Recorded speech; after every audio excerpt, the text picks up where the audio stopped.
seen that the handshake before. Right. He played on. It's still fun against those two players, but we're gonna see, is the match going to be a heated one? Coming in as the first pick, the flex for Team ROC Esports.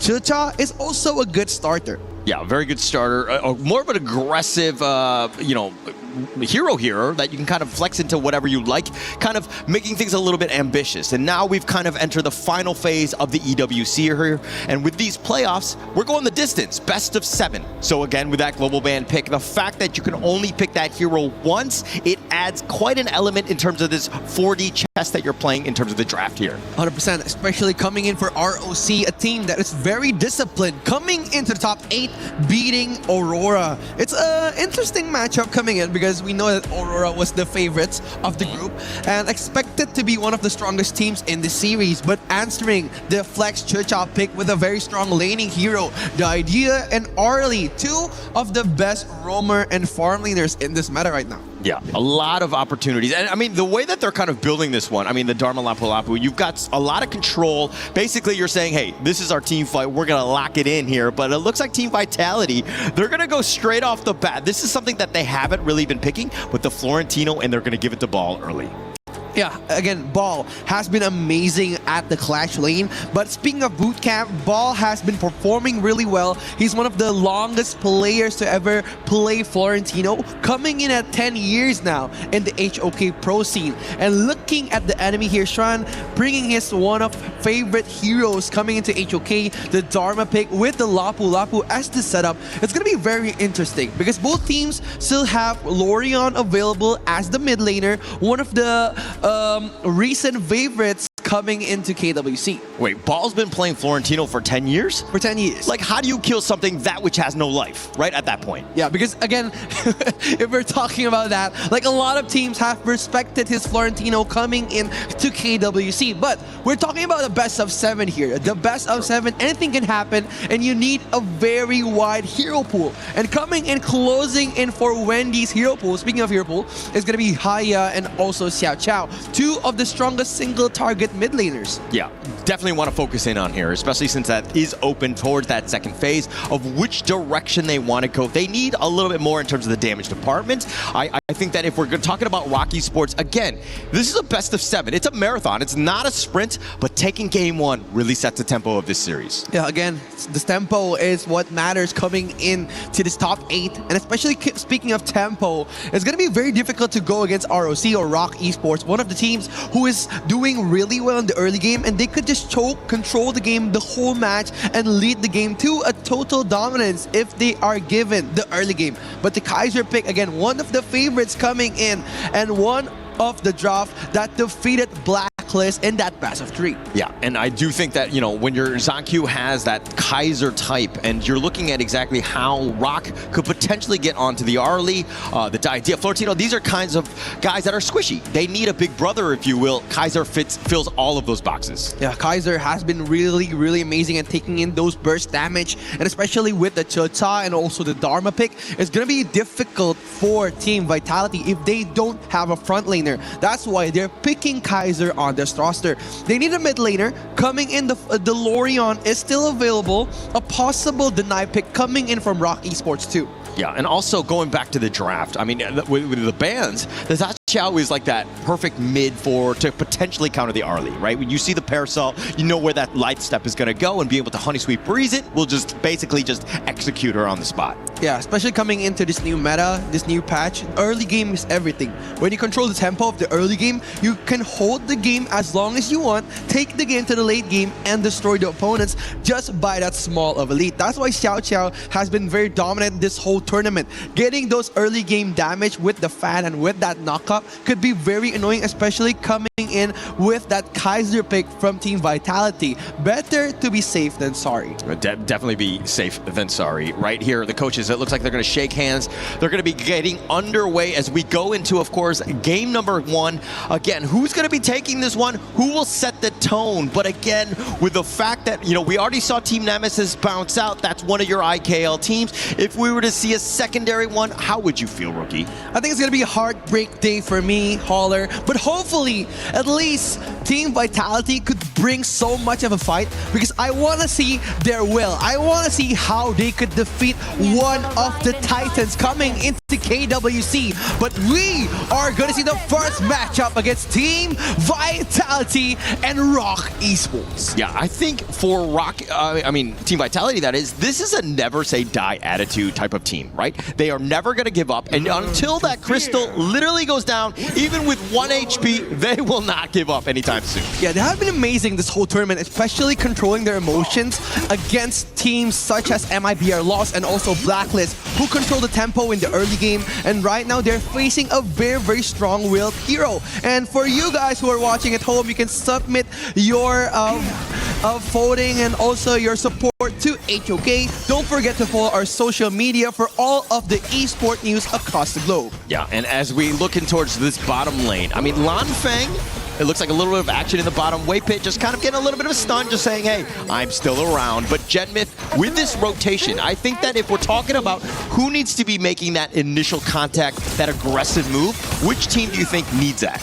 I think like for the early game, it's going to be Vitality controlling the tempo for the first 4 minutes because they've brought up a very aggressive lineup here. They got the early idea pick to control the tempo on the farm lane. The Florentino, we know as one of the most dominant Clash laners in this meta. And Florentino could be very good against heroes such as Dharma and also Ukyo Tachibana. So keep in mind, ROC or ROC Esports, they need to be safe in the first 4 minutes. Yeah, I really like how Ball is on this Florentino here. But again, it's more about the isolation, the solo plays. If he's able to kind of take advantage of that, that lane dominance, because again, he is an absolute assassin when it comes to that one-on-one. Yeah, it's going to be a 1-on-1 against Muchi and also Lanfeng. And again, speaking of Team Vitality, coming into this IKL season, they have been playing very similar to ROC Esports in the MKL because they are focusing so much on the jungle and also the farm laner.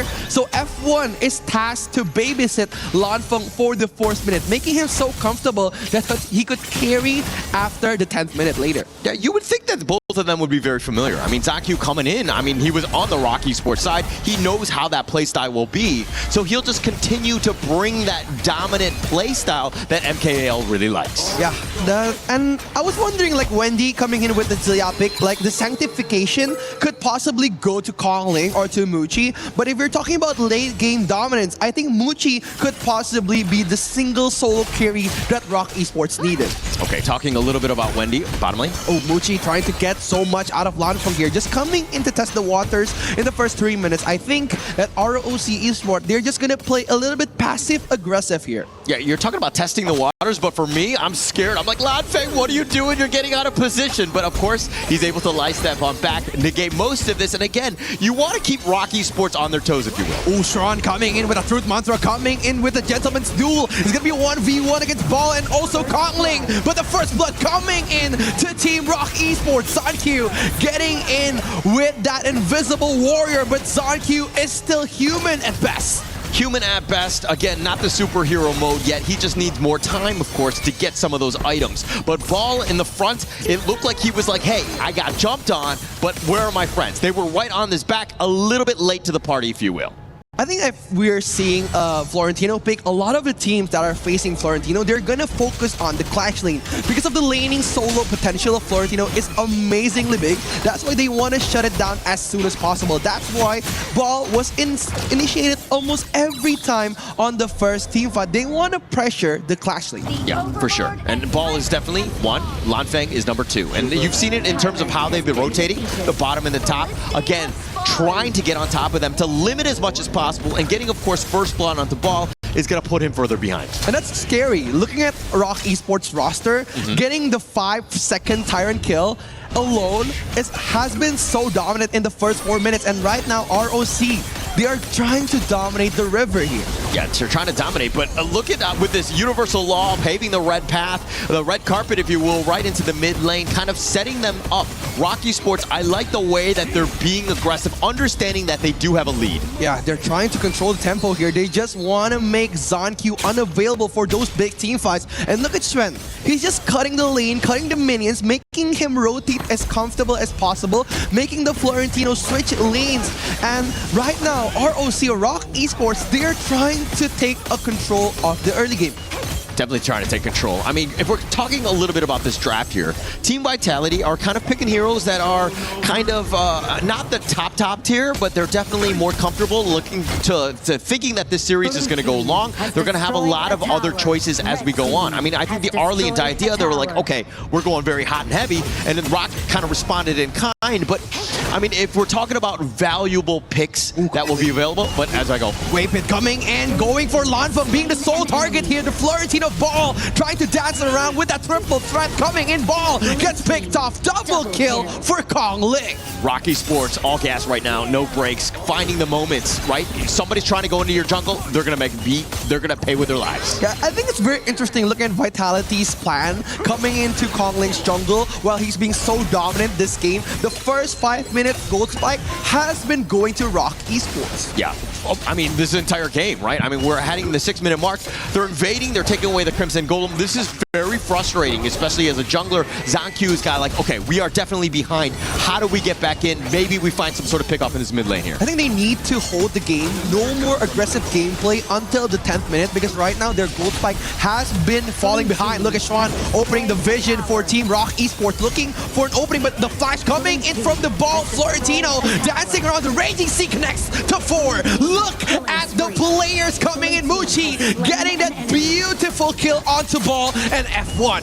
I mean, the way that they've been able to assassinate, you know, Ball and F1 in this case and get away, I mean, they're getting away with literally murder at this point. But checking out this replay, the first dive in, caught him out, Lanfang, and it looks like F1 were on the wrong side of town. Yes, F1 will get away, but expending the flash, trying to go in, not going to get too far, as Konglin will chase you down. Yeah, it's like what you said before, like, there's going to be Ball as the first target, and then Lanfeng. They've been checking the check marks a lot of time in these big team fights. And right now, Team Vitality looking very uncomfortable on the late game. On the 7-minute, the gold cap has gone as far as 3,000 here. Yeah, you're talking about people that are uncomfortable. I am uncomfortable, right? Because of the fact that Ball, he's been completely focused. He's not able to get his game going. And I think that it's also because they're completely avoiding Zanq. It's going to be very difficult, especially for Florentino, because he's not getting his power spike now. And looking at the team fight capabilities of Team Vitality, they haven't reached their power spike. And comparing it to ROC Esports, they've been playing really well. They're doing the gold sharing mechanic, getting so much gold on every lane as possible, making Team Vitality as difficult as ever to join those big team fights. Yeah, and Team Vitality here, I mean, I do think that late game they'll probably be in a better spot, but are they able to see the late game? Especially with ROC Esports, you have the Jia, you have, you know, the Dharma that can potentially just turn a team fight. I think it's going to be very tough for Vitality, but they need to find their moments to really come back into this. Ooh, it's going to be the Rings of Judgment coming in. Zanq trying to poke back the damage. The Raging Sea connects to Zanq. Ball going to disengage. Muchi coming in to chop the defense. Team Vitality getting picked on once again. Yeah, Ball tried to go in at the same time as Zanq. They were in tandem, but Ball was like, okay, he had to bail because he got focused. That left Zanq isolated in that little pit, was not able to get back to safety. And it looks like ROC Esports, with this 4K net worth lead, are starting to do way too much damage. But as we check out this, you know, the replay here, the Invincible Warrior, that's nice, but the 2-man stun, and look at how Ball has to just run for the hills. Zanq stuck in, nowhere to go. It's crazy, right? Like, Muchi and also Waypit has been so good this game. Like, we know that Muchi is going to be the solo carry coming in with Wendy's Sanctification, but Waypit, he's been setting up so many good team fights for his teammates, making them getting the advantage on almost every fight. Yeah, and actually going back to the interview that we saw with Sky, I mean, Waypit was trash talking, right? He was saying that this is not going to go to an ultimate battle, we're just going to dominate, we're going to take over this game. All of these things right now are coming to fruition. Yeah, they're trying to get their winning condition now with ROC Esports, getting those objectives, those big towers, and also getting 2 Tyrants, making Team Vitality unavailable for those big team fights in the early game. Basically, they're doing what Blacklist did in Game 3 against Team Vitality. And right now, they're not gonna make the same mistake. Well, we have still yet to see that. I mean, we have it in the 10-minute mark, but if Team Vitality, it seems like they don't actually wake up until they lose all their T3s. Yeah, it's gonna be very interesting coming in for the Kaiser pick here, because they need a lot of items to make him very, very sustainable for those big team fights. But right now, Gen Mid has been covering so much for ZonQ, and ZonQ isn't dealing the damage that they've predicted that they wanted in the early game. Right now, the focus on Team Vitality is to focus on giving so much gold to Lanfeng so he could change the tempo of the team fights. Have to change the tempo, but this, I mean, the Shadow Tyrant is going to be easily picked off. Look at how the fortifications up in front with these two members from Waypit and Wendy. It's like you can't even get to it. The Shadow Tyrant already taken down. I think that was like a bit of misinput coming in from Waypit. The Raging Sea trying to capture ball just in the nick of time. But again, Gentleman's Duel not only gives you a bit of a dash, but a CC immune passive to your body. So Ball could not easily get caught by that big bait coming in from Waypit and also Wendy. But again, looking at the items here, Ball is going to try to be the second layer of the team fight. The Blazing Cape for that anti-heal capabilities and also Pure Sky, making him survive in the long team fights. I mean, that net worth. Ball is actually, he's died the most on the team, but at the same time, he's the highest net worth. So at the same time, something seems like like very ironic in that sense of just not having the right distribution in terms of the gold here. Yeah, Ball is going to be very interesting coming in with that side lane push for Team ROC Esports, just pressuring another point here, but ROC trying to find an opening. Not able to find this. I mean, this is also the slow sieging from ROC. They have all the time in the world. They have a massive lead, but they're going look at Ball diving in with the Gentleman's Duel, trying to find someone here. Waypit is going to be their target. ZonQ opening that ultimate, but they're just going to disengage ROC Esports, just poking the bear around. Yeah, poking the bear, but at the same time, Ball needs to stop being a gentleman. He needs to be the crazy guy that he was yesterday on that Charlotte, with being able to dive deep, getting to that back line. He has not been able to do so because of the way... Whoa, look at that! Monster coming in! Ball being the target, the man with the mark on his back. A dangerous trade coming in for ROC Esports. All by himself, just going into the mid lane. I was saying he needs to be less like a gentleman, but hey, you can't be giving up yourself like free food here. He's all the way by himself. ROC Esports making him pay. I mean, it's scary, right? To be the guy with the target on his back on every team fight. Making him uncomfortable is ROC Esports' true mission. And right now, without Ball, with 4 death count, it's going to be very difficult for Team Vitality to get those single target picks and single target initiations. All right, but Team Vitality are like, haha, we got them right where we wanted them. We have 0 kills to our name, and that's exactly what happened with Blacklist International when they were able to come back in Game 3. They got 1 kill when Joshi went a little too deep. They're looking for someone to make the same sort of mistake here. Yeah, I think they're just waiting here. But again, playing passive is not always the answer, especially coming in for Team ROC Esports, the team that has so much discipline in the MKL, but opening at the Wings of Judgment just to clear the wave in the mid lane, watching the Vanguards come. Yeah, if I'm going to be completely honest though, playing passive Honor of Kings is losing Honor of Kings. And I think that Team Vitality need to change things up, but this siege is going to be tough to hold here. Yeah, they're just trying to defend here. The high ground has been chopped off. The bottom lane is left. Lanfeng going to disengage to fight Team ROC Esports. Kongling trying to poke it back again. F1 just kiting up this team fight. Kiting, but look at, again, taking everything, all that space, they're going to take the bottom T3 as well. They just wanted something out of this team fight, but look at Swan trying to open up the map. ZonQ targeting Muchi is going to be 1v1 coming in. Waypit trying to poke the bear here, opening that ultimate, coming for Ball, getting that Gentleman's Duel, but Muchi poking them back. Lanfeng just trying to clear the wave as fast as he can, but right now ROC Esports, they need to fall back. Okay, this is one of many defensive holds when they have no T3s to their name. Team Vitality holding on at least for now. But again, the way the ROC Esports were kind of going in. And at the same time, you saw the plan and the strategy of Team Vitality of, hey, let's get on top of Muchi. ZonQ was the only one that tried. Everybody needs to get on the same page and find Muchi for them to have a chance here. Ooh, Swan playing the dangerous card here, just opening, being the CCTV of ROC Esports, trying to find a way. But right now, they're just trying to secure that Shadow Tyrant. The boost in damage is going to help them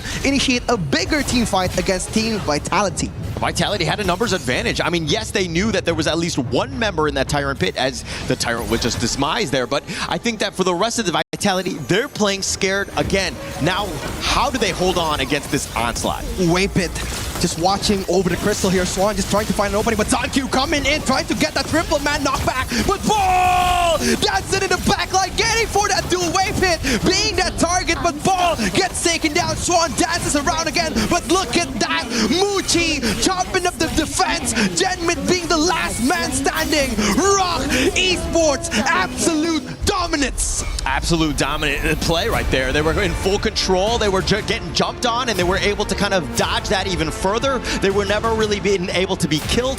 The way that they were playing, it was like playing with their food almost. It seemed like Team Vitality were trying to get the jump. ROC Esports are like, ha ha ha, always at arm's reach. They're very disciplined indeed. They're a very, very disciplined team, and making them play the long game wasn't as good as Vitality planned it out to be. They wanted mistakes. They wanted to capitalize on the mistakes. But ROC Esports is a picture-perfect team. Picture perfect, very clean, and they've shored up a lot of the weaknesses as they were coming into this KWC, especially since they were able to take down Aurora. That speaks volumes about this team, but against Team Vitality in Game 1, it was just too much ROC Esports in the end.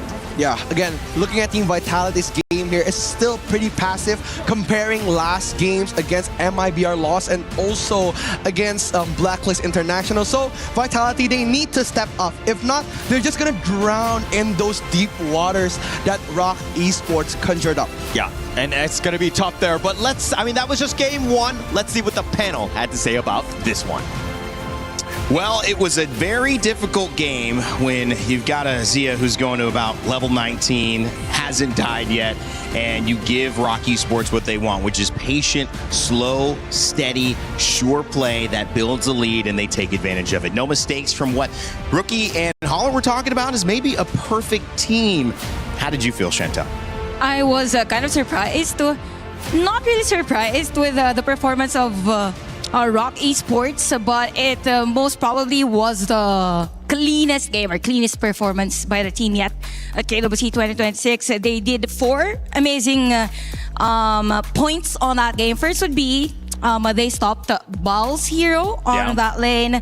There was a time wherein Longfeng died, so it means that the side lanes weren't actually as efficient as it might be for the side of Team Vitality. Zia was maximized. I mean, Zia was level 7. Yeah. A level 14 at 7 minutes, I might say. So that was pretty fast for a Zia game. And we know that if you have a Zia on your lineup, it just means that you want to scale up pretty fast on a game. And most especially, there was no chance or no breathing room for Team Vitality because every time that there is a jungle that they can invade for a ROC side, they're always there for invasion. I'm very scared for our safety right now because... Should I be worried? I think we all need to, right? The ROC seems to be listening to us inside the back room, right? We were saying, hey, let's put some focus on Xuan. And they went a completely different direction this time. They actually went with Wendy. Yeah. So Wendy was playing the Zia, which is the old man that you see. That's right. And, you know, they call it wise advice because you learn from experience. And this guy, with every buff that they had available on the side of Vitality, it was always contested. But who else was there? Wendy was there. He got the extra EXP, like Chantel said. What, 7 minutes? Don't be confused. I was the one who level was confused 14 earlier. at 7 minutes. Yes. That's very fast. And he gave that sanctification, that extra EXP to Muchi. So Muchi benefited so much. At one point in the game, this guy, look, he didn't even fall once. So there must have been a bigger problem here because I liked what Holler said, where if you're playing these kind of, if you're playing Honor of Kings, you're not playing fast. You know, you're not really playing Honor of Kings the way it's going to get away. Honor of Kings. You're playing losing Honor of Kings. So Zia, late game scaling, but he's level 14 by minute 7. What went wrong in stopping what should be a late game character and allowing him to excel so early? For Team Vitality, it's more of them not protecting majority of the areas, specifically the river side. I mean, in the entire game, there was no control over that, and they didn't really stop the potential on when this Zia, because they could have stopped it prior level 4. Sure. And they also took out Bao. So when Bao's responsibility in this game is also to manage the waves as a clash laner. That's your role. So Bao fought quite a few times, which means there was no split push pressure. You couldn't get Lamphun to, you know, dive into the jungle alone, so there was a risk there. They couldn't do everything. And at 13.5 minutes, their base was empty on the side of Vitality. Yeah, and just imagine there was this point in the game, I think that was 4 minutes. Yeah, 4 minutes. And players of ROC Esports were actually zoning out or chasing out the players near the inhibitor tower. So that says a lot. And having 10-1 on the kill score, actually that one kill of Team Vitality was when ROC Esports was trying to end the game. So it's more of a statement for ROC Esports. I mean, when you have a late game composition, you're assuming that, you know, your late game is actually later in the game. But when you go late game, early game, I mean, at this point, not even early game beats that because it's only 7 minutes and everyone's scaled already. Yeah, it's like a pre-game, right? And pre-games are dangerous. Okay, I'm not going to give you the context on that, but They are pre-games dangerous, can be dangerous. And especially when you are having a good pre-game start and then you go to mid-game. I think there was no mid-game down here. It was just straight late game for the side of ROC Esports. Well, like a good pregame, you sometimes don't make it to late game. How about that? So let's bring up another conversation, which is what do you do? How do you bounce back from this one? Because I think if you're looking at Vitality, the name of the game is resilience. The name of the game are these late game win conditions. They have to slow it down somehow, I would imagine, Chantel, or at least get some of the momentum not swinging so far in ROC's direction, or have an answer at how to disrupt it if it starts to. Definitely for Team Vitality, if not focus on the clash lane, the farm lane should be safe. I mean, they had this strong duo at the farm lane, but right. both deteriorated on that game. So they don't really want those side lanes to be at a threat on the early stages of the game because it just means that majority of the players around the map would need to react on that area. Well, with Florentino being picked, and that's a pick, you know, that you would expect would get them a little bit of an advantage in that with how successful that hero has been. Now what do you do? Do you kind of switch gears? Do you still prioritize that? Try to get an early, strong pick in that lane? I think based on that concept, we can zoom out a little bit as well. Okay. So yes, you've used these picks, but this is a best of 7, so there are many more picks available for you. I think you can still be calm, right? Yeah. Try to burn out more heroes on the side of ROC Esports and see what happens. Ideally, you want to win, but it is what it is. I'll ask you to go a little deeper as well on another matchup. Windy, he was hard to shut down the Zia, but was there a mid that you would have liked to see? We saw the Lorian banned out. Is that something that would have put a better tempo onto the side of Vitality? I would like to see more Xiao Xiao, more Angela. These are early game heroes. A little more burst, we'll probably see them, right? Because we haven't seen the Pei come out, our dear Tiger Boy. When the Tiger comes out, he has to eat. Yeah, probably Pei would be available around 4th game, just in case we're stretched into a 5th game, something like that. But it seems like for Team Vitality, they need to focus on securing a farm lane again. Same with their strategy, because there would be a scarcity, of course. There's not much strong farm lane heroes when it comes to the latter portions of a best of 7 series. So probably they might want to switch on those assassin heroes again for Zankyu for the next couple of games. I mean, there's no denying that Zankyu, despite only giving us one-word responses in interviews, is a big role in here. A little bit muffled, I would say, in this first game. How does he bounce back? Just keep the energy. There's a reason why he says one-word answers only. Slow and steady, I think, for Zankyu. Yeah. All right, we'll find out. It's Vitality trying to bounce back in game 2. So far, it's been all ROC Esports. We'll see if that can shift up here as we throw it back over to Holler and Rookie. So much, panelists, as we're going to go into Game 2's draft. Let's talk a little bit about that first game here. For me, it didn't seem like Team Vitality were picking some of the best heroes available. Honestly, it hasn't been their power picks for game 1, especially with Zankyu on the Kaiser, making him very uncomfortable being the first layer of the team fight. And again, we can see in the last skirmish where he tried to do a double man knockback, tried to get that momentum, but the damage output wasn't enough. And again, we know that he was trying to make a way for Ball's Florentino. But again, shutting down the Florentino was ROC Esports' first checklist of the match. 100%. And actually, if you'd been paying attention to Team Vitality yesterday, every comeback ran through Ball's play, right? And I think that at the same time, they were like, okay, we just limit Ball, let somebody else step up. And right now, in looking at game 1, Team Vitality, none of the other players were able to step up here. It's going to be very hard, especially coming in for Kaiser pick. And again, they did Ball very, very dirty on the first game. Team ROC Esports, they pressured so much, especially on the first minute until the 10th minute, making the Florentino so uncomfortable and making it unviable for those big team fights. And if we're looking at the first phase of the ban here, Lapu Lapu and also Pei is going to be closed out. Two of Team Vitality's signature heroes. Yeah, and I love that about ROC Esports. And this is what esports is all about. When you know that they're good players, especially all-stars, and people that are really just like taking over the game, you got to shut them down, right? You got to put the full court press and make sure that he doesn't have a good chance. And I think that they did a great one in game one. 100%. Like, we are seeing so much control coming in for that, for their gameplay in the early game, especially shutting down the clash lane and also making ZonQ so unviable, feeding so much gold coming into Muchi. Not only were they funneling a lot of gold, but they were funneling levels from the sanctification coming in from that Zilia pick. And right now, they're being a little bit wary of the draft from ROC Esports, picking two of the stronger heroes for Team Vitality, the Haya and also the Chano. A good matchup against Byron and also Ao Yin. Yeah, you can't play possum anymore, right? This is the time where you're like, after you lost game one, okay, now I understand what the sort of strategy, ROC are bringing to the table, and now we need to ensure that we win game number 2. If you're down 0-2, things look to be a little bit more on the, it'll be shaking up confidence, if you will. They would definitely struggle at that point. It's going to be very difficult, especially looking at the draft coming in for Team ROC Esports. They're opting for control here. And again, I'm going to be predicting for ROC Esports draft, it's going to be the main star of the show. Muchi is going to be the funneler here. He's going to get so much of the farming potential and also jungle and also gold for him. And he could potentially carry the whole team. But I like how Vitality reacted to that.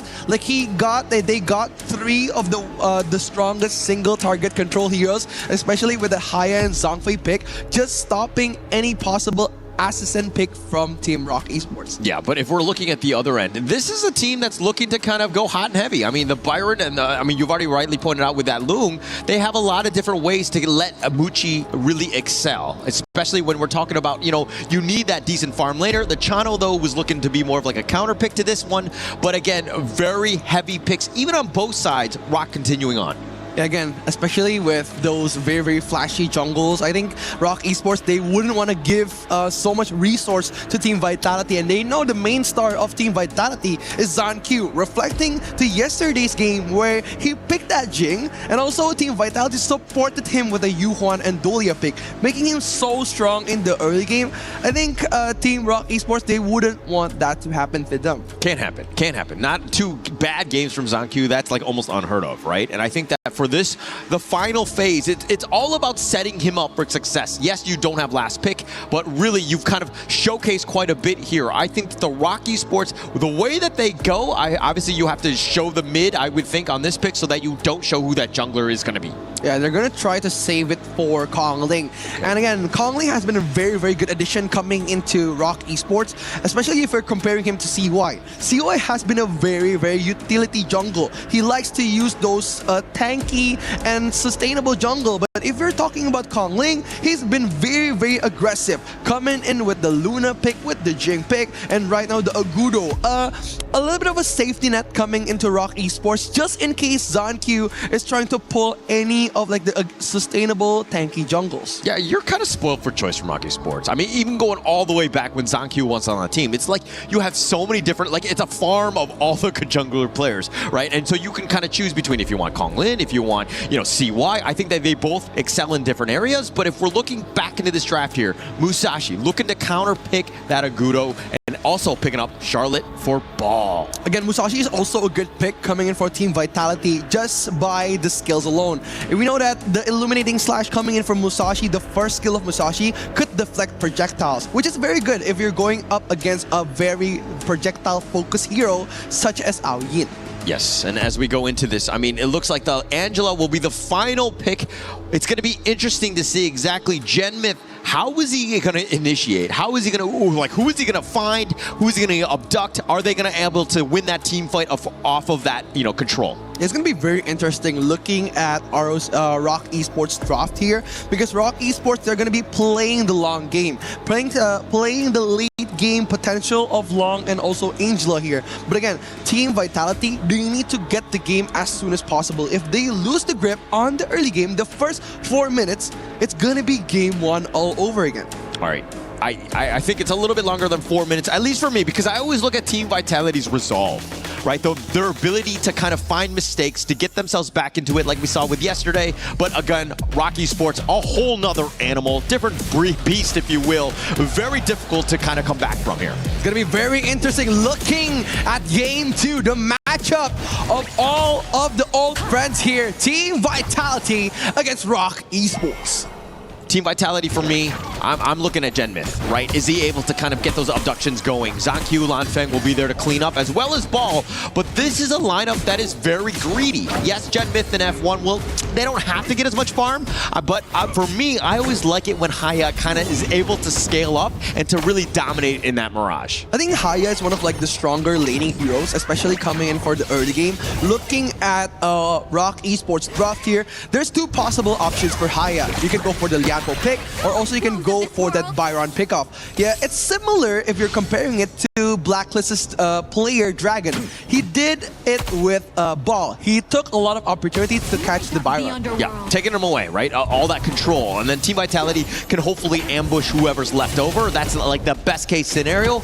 At the same time, Genmyth could potentially make some, you know, botched error, if you will, not finding the right target, because again, fighting in that Mirage, it like locks him down and you're forcing a bit of a team fight. Yeah, I agree. Especially coming in like for those late game catch-offs, it's going to be very interesting. Look at how Zanqiu is going to be able to enter the team fight. Will he enter first, opening the pathway to Team Vitality, or he will be the finisher? So it's going to be that big question mark coming into this game. And don't forget, for all of you viewers coming into HOK, take a minute to watch the game in your in-game, because you can vote out which team you support. You can vote for ROC, or you can vote for Team Vitality. And on the 10th minute, the voting will be concluded and their logos will appear on the Overlord.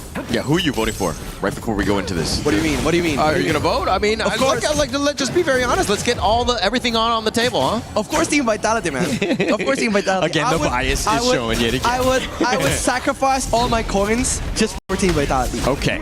I mean, whoa. I mean, as we go into, of course, this is game number 2 to set the series in terms of just like where things are gonna go. Tempo, very important. If ROC Esports were to take this game and, of course, like ruin all of your predictions, I think that you, as well as the other IKL fans, will definitely be saddened by that. Yeah, I think Zanqiu needs to control the tempo of the game, as you said before. Like Zanqiu needs to find out how he could enter those big team fights, because right now the focus points of Team Vitality is gonna be Muchi with the Aoyin, but Kongling just opening up the team fight here, just trying to move in a bit for the farm laner of ROC Esports. Muchi has been given so much space since the first minute of the game.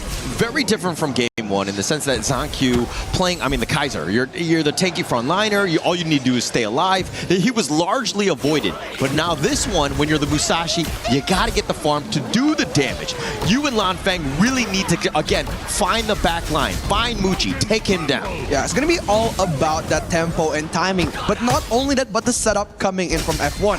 You would need to utilize those outburst potential at the biggest moment of the game, because right now, with that outburst, I think Kongling is gonna be a little bit more calculating when he's gonna try to join those team fights. Yes, and I think that with that, I mean, when they win that team fight, Kongling on this Agudo, it's about that just siege. They're just gonna munch down towers. They'll have a very quick work of it. So again, Vitality cannot be giving up any sort of kills. They can't be getting picked off. Everything in terms of initiation needs to start with them. Yeah, they need to start with Genmyth with that Moonscape Mirage. I think a possible pick would be for Waypit or maybe Sean, because they're very, very good at handling damage and letting Kongling get so much space to go in the team fight. But look at the Moonscape Mirage going in for Waypit, and right now the time to get it taken down by Zanqiu. But ROC Esports, they would want this team fight. Ball getting melted in the mid lane here. Team Vitality barely scraping for the defense. Yeah, scraping, but they're going to continue with that Crimson. It looks like Zanqiu will look to potentially take that one back, but now with the duel death. Oh, coming into Muchi, but look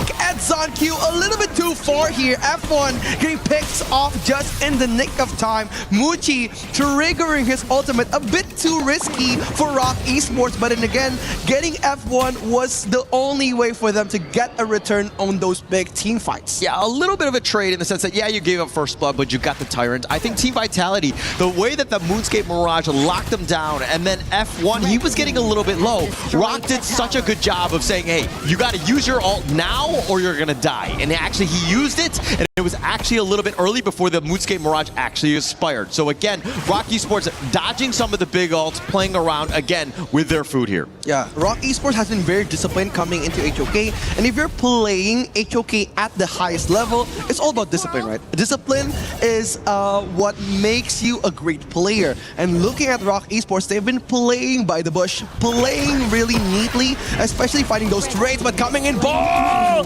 Getting destroyed, melted, and gets taken down for the first time of this match, being the man with the target. But look at that ultimate coming in for Waypit. A great knockback coming to Genmit, but Swan flashing in. F1 is in danger without that adverse Muchi having the ultimate to save himself, but the mid lane is going to be the cause of the big team fight. Yeah, Genmit there has the abduction under the tower. You think you're safe, but you're without F1. If without your full reinforcements, you're going to be in a bad spot because Rocker's so far up. Ooh, ball coming in again, trying to eat up those damages, but again, gets taken down 4-0. 5 even, getting in on the 6th minute. It's not looking good for Team Vitality. Not looking good at all. Ball has been completely prioritized. All the targeting has been on top of him. Ball is actually falling into the trap. He's playing not like traditional Ball, but at the same point, he's not in terms of the net worth. He is so far behind where he's not able to play his game. I think ROC Esports is just stating their dominance on this game. Like, we're seeing a lot of those power picks coming in for ROC Esports. Wendy bringing his Angela pick, and also Shran bringing that Byron, controlling so much of the map and suffocating Team Vitality to a point where they are afraid to make another move. And we've said that before, that Team Vitality, they need to start the team fight themselves. They could not react. If they are not reacting to ROC Esports, it's going to be very difficult for them to fight back. Yeah, but the initiations, it looks like they found Swan. Ooh, they're trying to poke Swan back. Just a little bit of test, trying to test Swan if he could handle the heat. Yeah, he can definitely handle the heat. I mean, he's very tanky in that sense. But ROC Esports right now, look at this map control. The full court press, if you will. They're trying to split push to create a little bit of space for them. They're not going to be doing too much here as the mid 2 team goes down. They're dominating the whole game, right? Like, Kong Ling has been very well positioning himself like on the back line of the game, being the last player to be contacted by Team Vitality. So that's why ROC Esports, they have been dominating the whole team fight.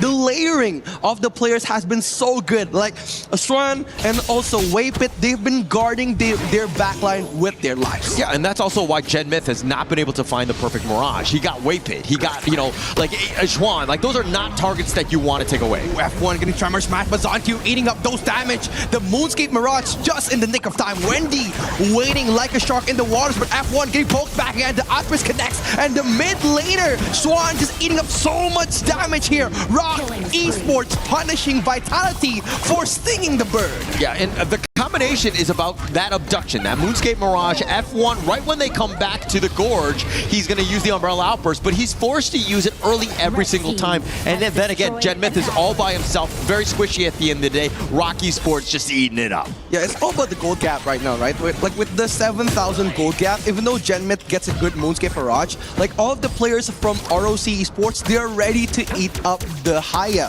So again, Vitality, they need to farm first. They need to drag the game until the 15th to 20th minute. That's where their comeback is going to happen. They have a chance. I mean, it's a never say die attitude, right? Especially with Team Vitality.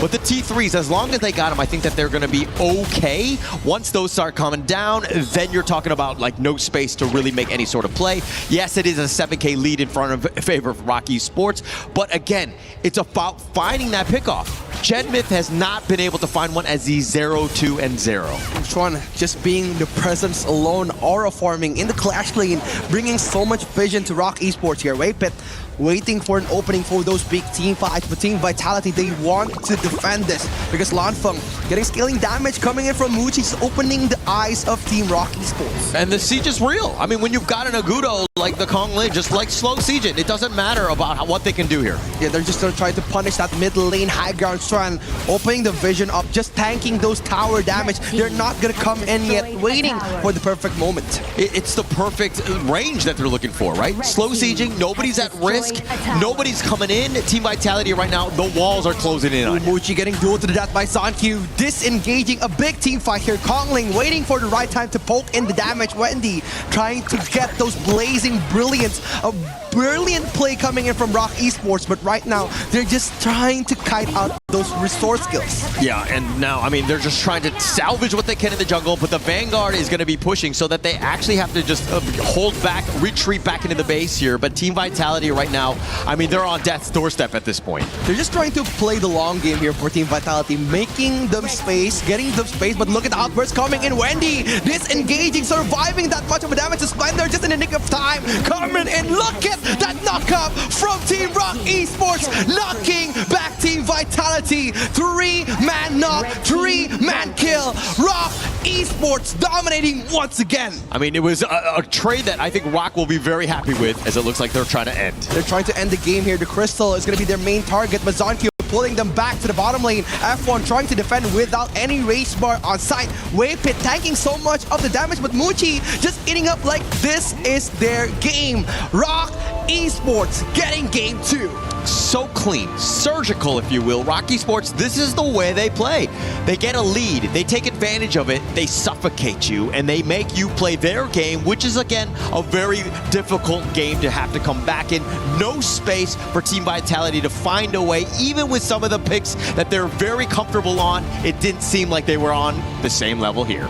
I think like ROC Esports, they know their capabilities, especially at the start of the game. That's why they've been pressuring so much on the Clash lane again, because right now the tempo is at the Clash lane. If you're looking at a lot of great teams here coming into HOK, Aurora Gaming, and also KSG, they've been playing by the Clash lane. And right now, pressuring Ball, making him out of the picture, making Team Vitality getting those dominant moments. It seems like it's a completely different team than what we saw yesterday, and that's the power of ROC Esports. The way that they're able to isolate and to decimate people and to pick people up when they want. Yeah, it's been a very difficult match coming in for Team Vitality, but ROC Esports being as dominant as they can, pressuring so much of the early game and controlling the tempo of the late game, dragging Team Vitality as their way. Yeah, but ROC Esports, I think, too strong in the end, but let's see what the panel had to say about that one.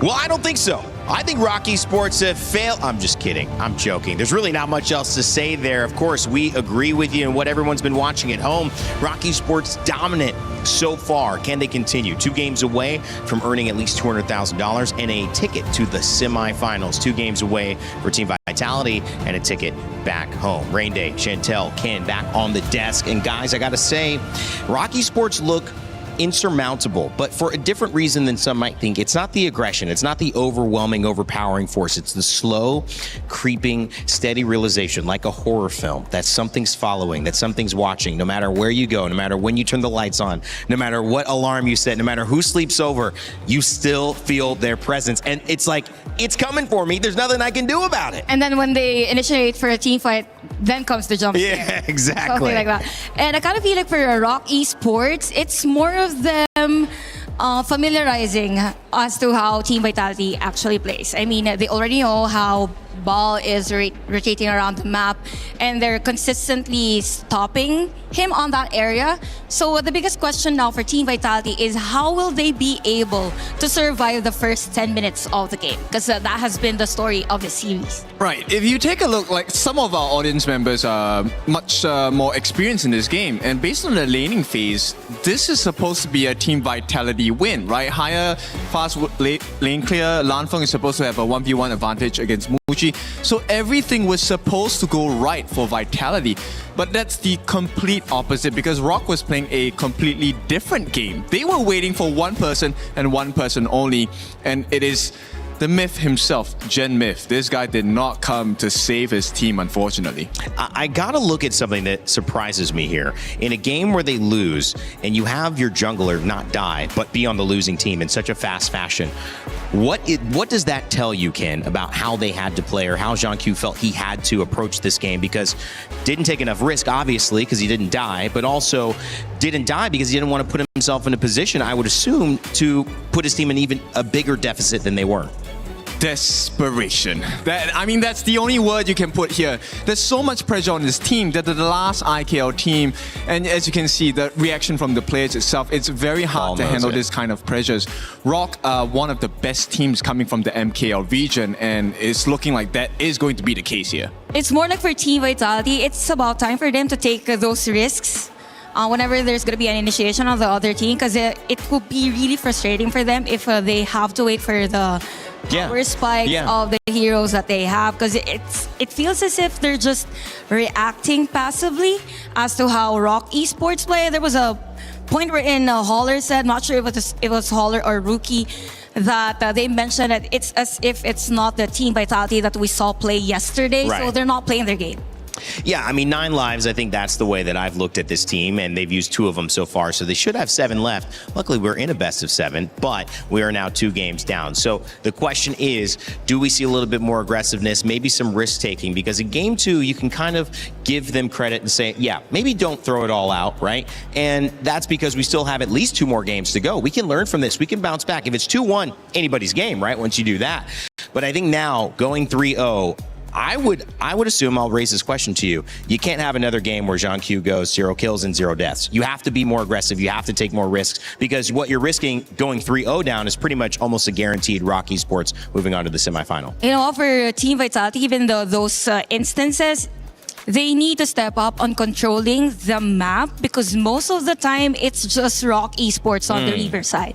So whoever wins the Riverside on the early parts of the game actually wins that game. So that's something that they need to change. I have a question, Ken, because one of the things I noticed, ROC Esports is moving as a group quite often. They mentioned it, sharing gold and XP. How big of a threat is that? How big of a problem is that? And how do you change that if you're coming into HOK? What do you do about a team who's grouping up like that? You need to win the laning phase, right? Every small meta counts. This is for the small camps, the buffs, the Firehawks, the Space Sprites at the Primal Portal. These little advantages will help you out. And this is why they get to go as a group, right? There's no need to care about the lanes anymore. I'm just going to stay in your house, in your jungle. And this is where I think Vitality needs to set some boundaries. This feels like a therapy session, right?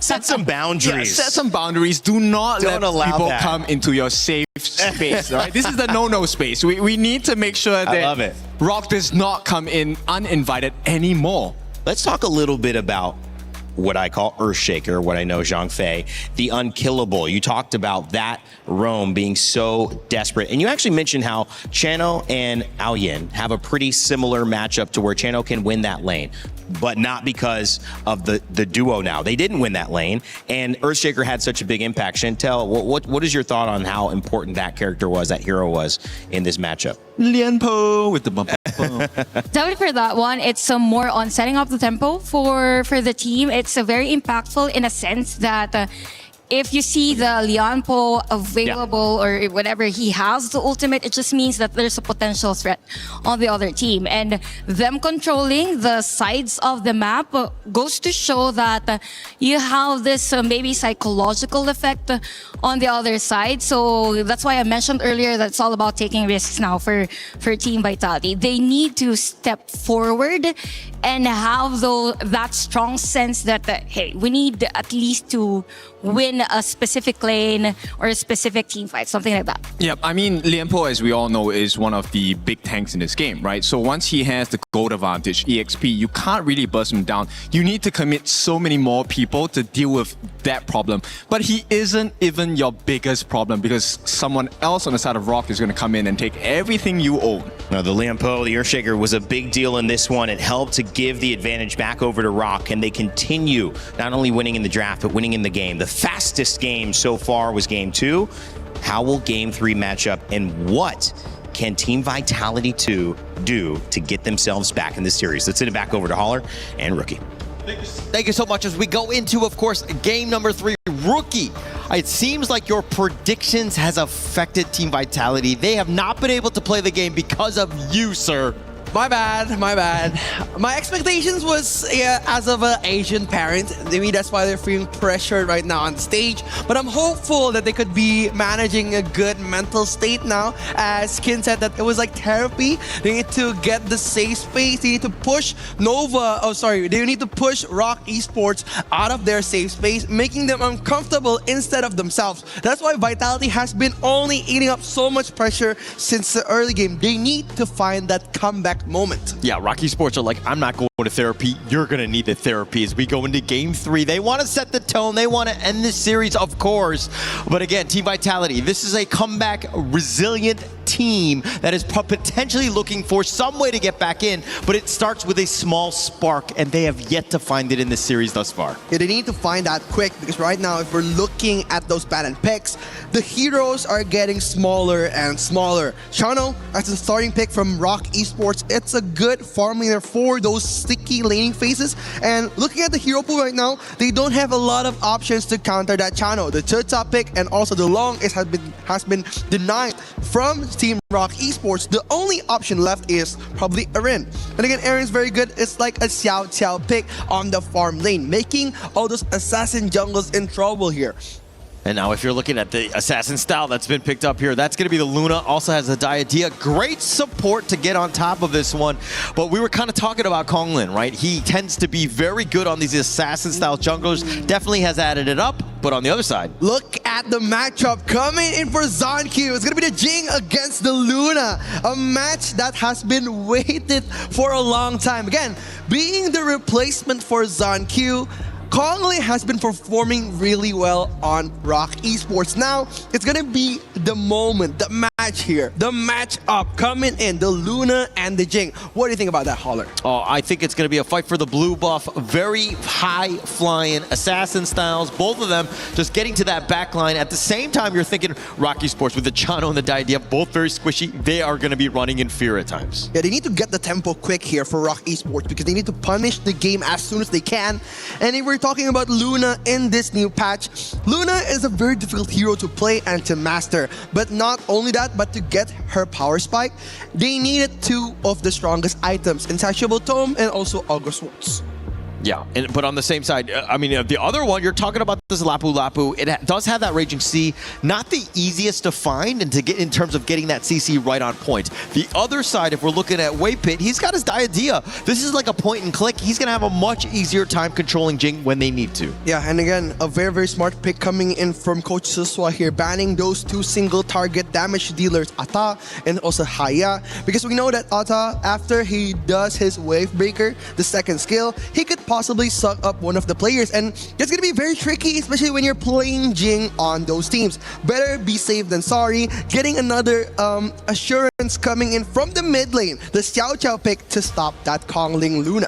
Assuming you're able to hit it. These are definitely skill shots, not the easiest to do, but I think that if you're looking at, hey, how do we stop it? Let's just go with quantity. Let's pick as many of these AoE stuns as possible. Hopefully one of them will hit. Yeah, it's going to be very difficult coming in for Team Vitality, trying to catch that Luna alone, especially facing another 2 of the homework coming in from ROC Esports, the Idea and also Chano. And again, another setup hero coming in from ROC Esports, that Yuhuan pick, and also Guan Yu. Xuan has been amazing so far. Yeah, amazing, but Guan Yu is definitely one of his tried and true. Plus the fact that if you're able to Razor Cavalry Jing out of the domain, I think that, you know, you're able to just basically just like isolate her as much as possible. You would have a great time. Then again, if we were speaking about history, Xuan has been playing the Guan Yu for the longest of times, even matching up with Yin Wo on the world stage. Yeah, and I think that even for this one, if he's able to continue, I mean, they did win against TTG when they were able to play that Guan Yu. Xuan was definitely an all-star in that game.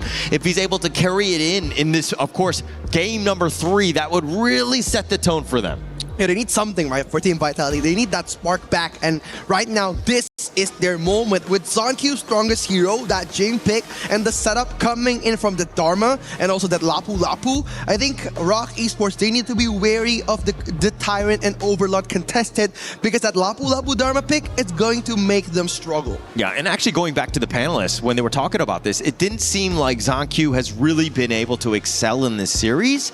It seemed, I mean, he was 0 kills, 0 deaths. I mean, like, it's one thing to have like a 0 death game, but when you're not really having much of an impact, I think that, hey, at what point are you going to wake up in this series? I think they're still trying to test the waters in this best of 7. And but how much longer are you going to be testing the waters for? You don't have time, sir. Dude, it's still 2-0. There's a possible comeback coming in from Team Vitality. You know, when everybody didn't expect that Team Vitality was going to the top 8, especially Chantel, but I was the one who held my heart high. Okay, but it was more, that was more of an internal rivalry thing more than anything else. But we're talking about regions, the IKL and the PKL. So that was a little bit more on the personal side, but now we're going up against an MKL team, and you're seeing just, man, they are so clean at the end of the day. Again, their dominance was always expected coming into the world stage, but again, Team Vitality, they need something. They need that spark back, especially from the supporters that are coming in, watching at home, supporting Team Vitality. They need to give a fight back, because looking at the first match and the second match, it was a total control of power of Team ROC Esports. So most times when I need to fire up somebody from Indonesia, I gaslight them like I do to you, Rookie. Thank you. But in terms of this team, though, Team Vitality, how do you get that energy up? How do you power them up? Of course, with this draft pick, it's going to be Zonkyu being the star of the show.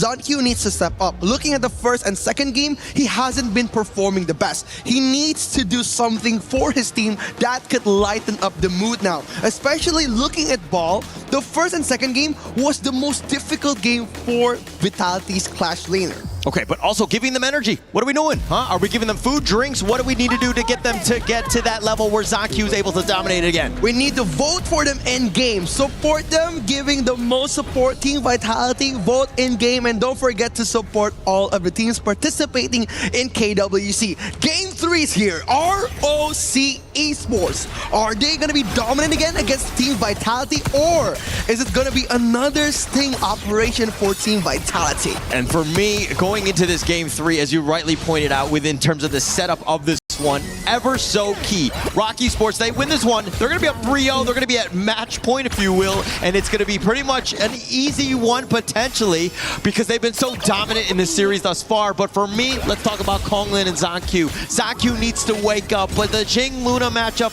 never easy. Yeah, it's going to be very difficult, especially for the Luna, in my opinion, because, again, Jing is a very versatile hero. She could dash around the map, open the vision with her reflections, so it's all about timing from Team ROC Esports. They need the setup, maybe coming in from Wendy here, or maybe coming in from Xuan. And what's interesting here, Holler, Wendy is the one who's using that idea. Yeah, this is, I don't know if it's a flex or what they're trying to do, because Wendy has been one of the most dominant mid laners in the MKL, but this is an interesting pickup. It looks like they want to do a little bit of a shift, give some way pit, let him shine in that mid lane, if you will. And again, if you're talking about Wave Pit, he has been playing the U1 for the longest of times. Maybe that's why they're wondering and considering that pick coming in for ROC Esports. But again, switching roles, switching positions has been never easy, especially coming into a very, very 5-man well-oriented game as HOK. I think they're just trying to say that, hey, anyone could play the Diadea, right? I think that that's what they want. Letting Wendy kind of just shine on this hero, play a little bit of a different role, maybe get a different perspective, and maybe be like, hey, Waypit, this is why you missed some of those stuns earlier. Wow, it's a statement, right? Right. It's a statement for those teammates from ROC Esports. But then again, we're just hoping for the best for ROC and also Team Vitality, because this is going to be the top 8, the decision where it matters the most. The team that are going home today is gonna no longer be in this tournament, so that's why they've been playing with so much pressure. And Xuan, being the Xuan that he is, pressuring the jungle of Zonkyu again and again. So it's one thing to win. I mean, you're going to go on, of course, and into the top 4, but at the same time, you're also going home with an extra 50K USD. So that's another, carrot on the stick, if you will, for this series. It's very interesting here, coming in from ROC Esports, just waiting for the moment to capture Ball. And again, they know that Team Vitality's weakest and strongest points is also Ball. If Ball performs, he's a monster on the Clash lane. He controls and dictates the tempo. But if he's being pressured since the first minute, he will be the kryptonite for Team Vitality. And you kind of saw what they've done, right? It looks like Ball has been like, hey, I keep getting focused. I'm not able to do my thing. And it looks like ZonQ and F1 were actually in the top lane to provide that support, if you will. Yeah, he's just giving and funneling so much help to Ball here, just making him space, getting him help. And right now, Wendy trying to poke it back. ZonQ trying to dive in, getting that Doom Man knockback. The Raging Sea connects to Waypit, but Waypit barely dodges it. ROC Esports survives another ZonQ special. Yeah, the special was on point. He was all over the place. He was doing a decent amount, but Wendy and Waypit, the sustain is absolutely real. They have a lot of healing. I don't think you can really, unless you're able to burst, it's about this Venomous Staff on Genmyth. Until that happens, I don't know if they can continue any sort of team fight. Yeah, agree, 100%. And if we're looking at Kongling here, he needs to dictate the tempo before the 10th minute, because right now, the power spike of Luna is at the strongest point, especially with the setup coming in from that Yuhuan and also the idea pick F1 on half HP, getting poked back again, but the Tyrant is open up for grabs. Perfectly timed in the sense that the 4-minute mark happened, all teleports were in the mid lane, Ball joining, and it looks like they're going to take the Tyrant. A great start for them, and again, it takes a team. They got to be on point in terms of these timers. Wendy just poking Lanfeng on the back lane here, but look at 1v1 coming in from Ball and also Kongling. It's going to be a personal matchup here. Ball getting poked back, getting that first blood coming in for ROC. ROC Esports dominating the first 4 minutes of the game. Taking it again onto Ball. It's just been constant focus after constant focus on in terms of priority. Getting poked back, just testing the waters. F1 a little bit too early, opening his ultimate. Yeah, a little too early, but I think you're just trying to save your teammates more than anything else, right? I think with Ball down, you're like, hey, we cannot lose multiple lanes. We have to at least take the bottom. Ooh, what, look at ZonQ. It's going to be 1v1. The ex-jungle against the now jungle. ZonQ loses that team fight. Kongling gets the kill, but Shren entering the fight at the chokest point of the game. Genmyth gets taken down. Lanfeng disappears, trades himself with Waypit. Chuan, it came from behind. You always need to check the rear view mirror, if you will, but in the top lane, this is what things started. Kongling finding the solo pick, even under the tower, takes away Ball, and then in this part, this is the one-on-one with the jungler. ZonQ a little too low. Kongling with yet another value, and the Razor Cavalry all the way from the back. Juan showing up when you need him. Wow, and in the midst of the team fights, Kongling was taken down by ZonQ, so basically you're saying, I got you after you got me.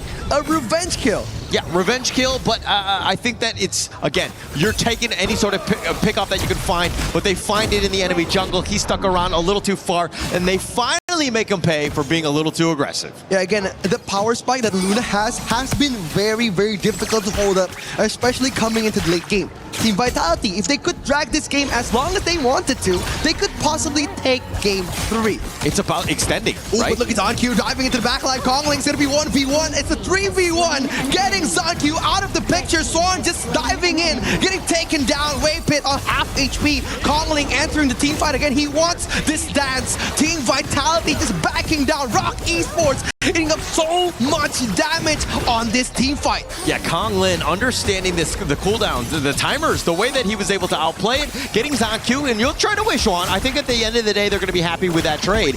But still, it's been an an everlasting battle, if you will, in terms of the jungle. Kongling getting the better of ZonQ thus far. Dude, Kongling is scary. How he holds and how he plays that Luna is like a symphony of sounds. And look at Lanfeng fighting back again. Kongling being their main target, flashing out on the backline, but ZonQ entering the pressure point at the perfect moment, punishing the jungle from ROC Esports. Yeah, that's my bad. That's my bad. I was actually glazing Kongling on that one, and it looked like Team Vitality were like, no more. We need to ensure that we take him down. ZonQ with just that extra speed burst to take him down. Lanfeng, he wants that 1v1, trading the tower just to get Swan out of the picture. But ROC Esports, they haven't been the most disciplined team on this game. They've been risking fight, trading kills, and not being the ROC Esports that we saw 2 matches ago. Yeah, it's definitely not been as clean. I mean, but also this lineup is not really about being that 5-man death ball where they've been able to slow siege with that map control.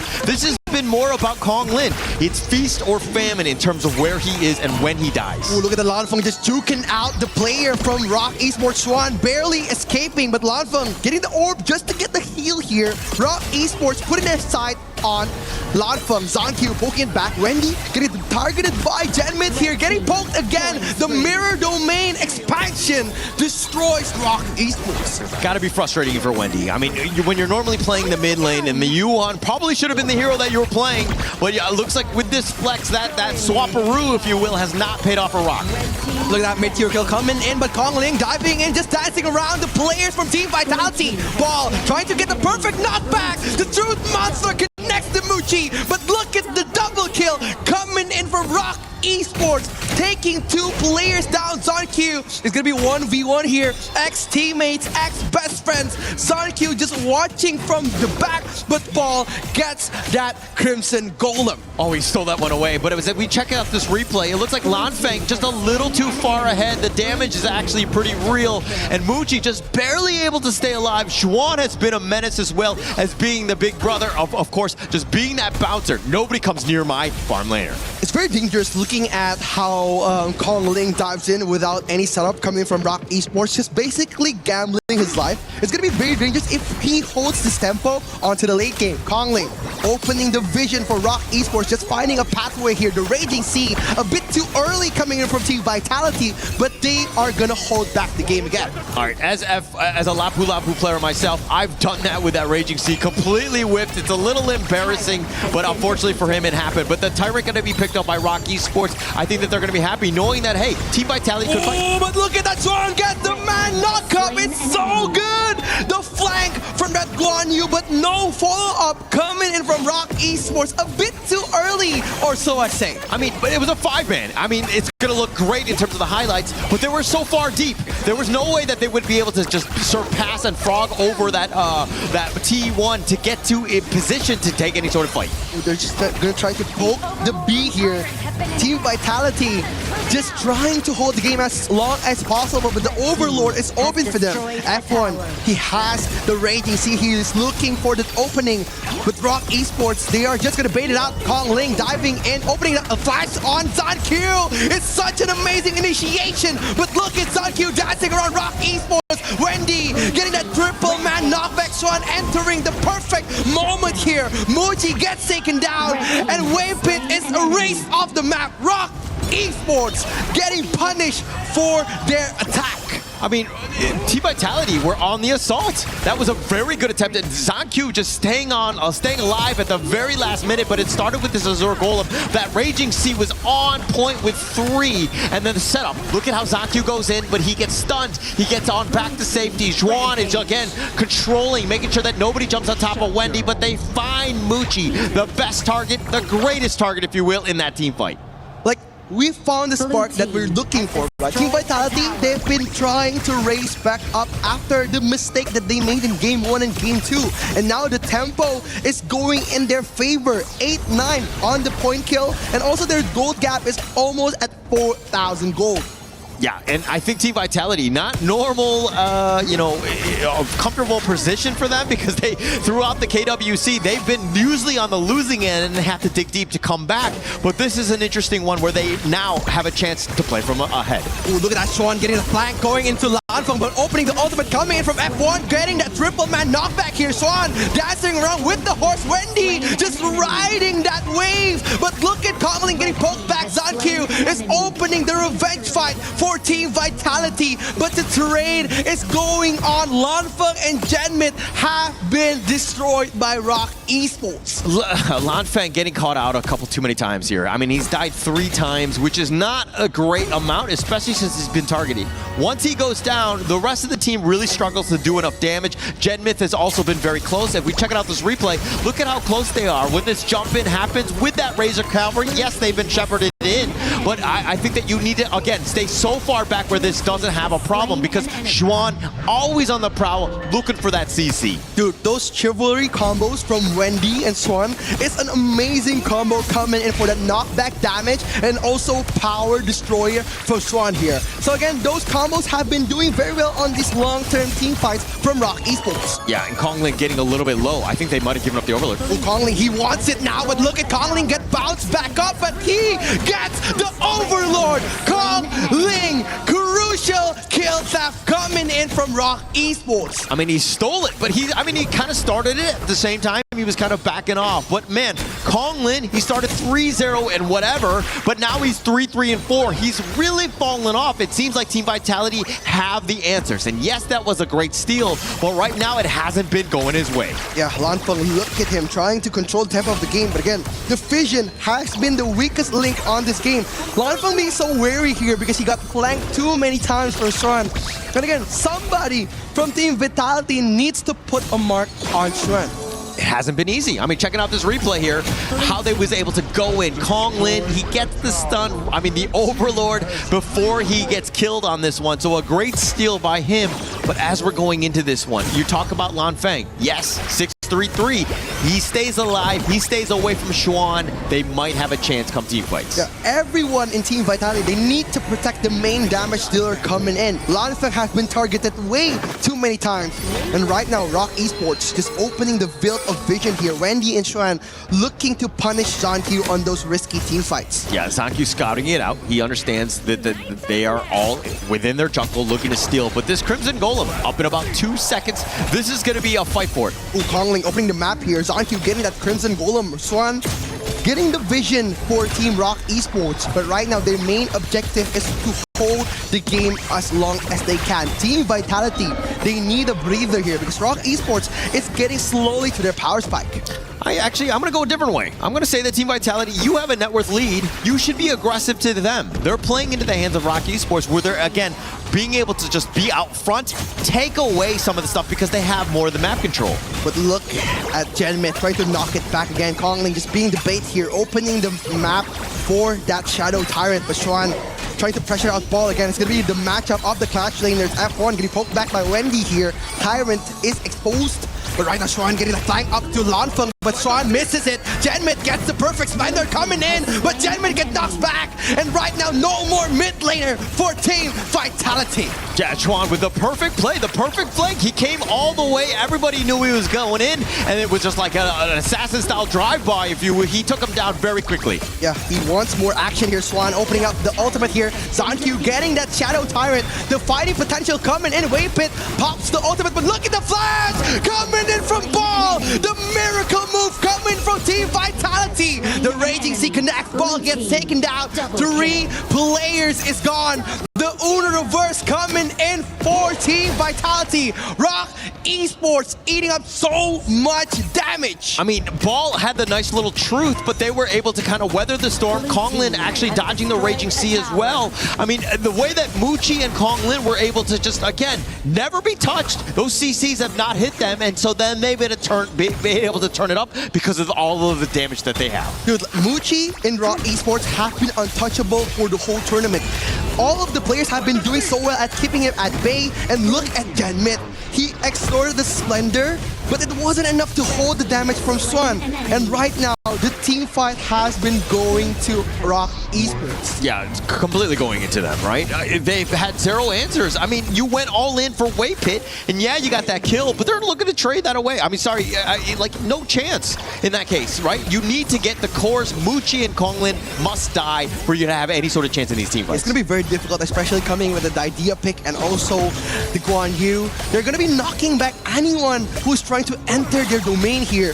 ROC Esports just testing the waters, but look at ZonQ trying to gamble out the play, looking for the weakest link. Muchi getting defeated here. Muchi is out of the picture. Konglin gets taken down. 2 players players is gone here. Shuan is in danger, getting Truth Monster connecting to him. Genmith being the target on the back, but Shuan just dancing around, getting the killing spree. A battle of fights here, trading after trading, getting that shut down. Team Vitality finally getting their breath of fresh air. That fresher breath there starts with taking down Muchi and Kong Lin. Once they got those two, Juan was all by himself. Juan going all in, focused. It was very personal, went on to Genmith, got at least something on the way out. Then again, it's going to be a lucky move coming to Team Vitality, just finding Muchi near the brush. It's going to be very lucky for ZonQ, getting the main damage dealer that we've mentioned before. They need to try to find Muchi. And what did he find by the bush? A stray Muchi just wandering around, man. Yeah, walking in a dark alley, never where you want to be. I mean, Muchi getting caught out, but that's his only second death of the game. But ZonQ now, it looks like he's hit that critical mass. He's willing to fight. He's able to burst. Yeah, he's just starting to wait for the perfect moment to jump in, getting the perfect reflection on the backline of Team ROC Esports. And look at the damage dealt by Lan Feng on the same side. If you're talking about Team Vitality, who needs to die from that squad? Boom, Lan Feng. He has been the guy, again, where they're able to take down some of these squishies from ROC and why they're leading in this game. But look at Kongling trying to bridge up again, F1. Trying to become the bridge of Team Vitality here. Kongling just waiting for the perfect moment to pounce on Lan Feng.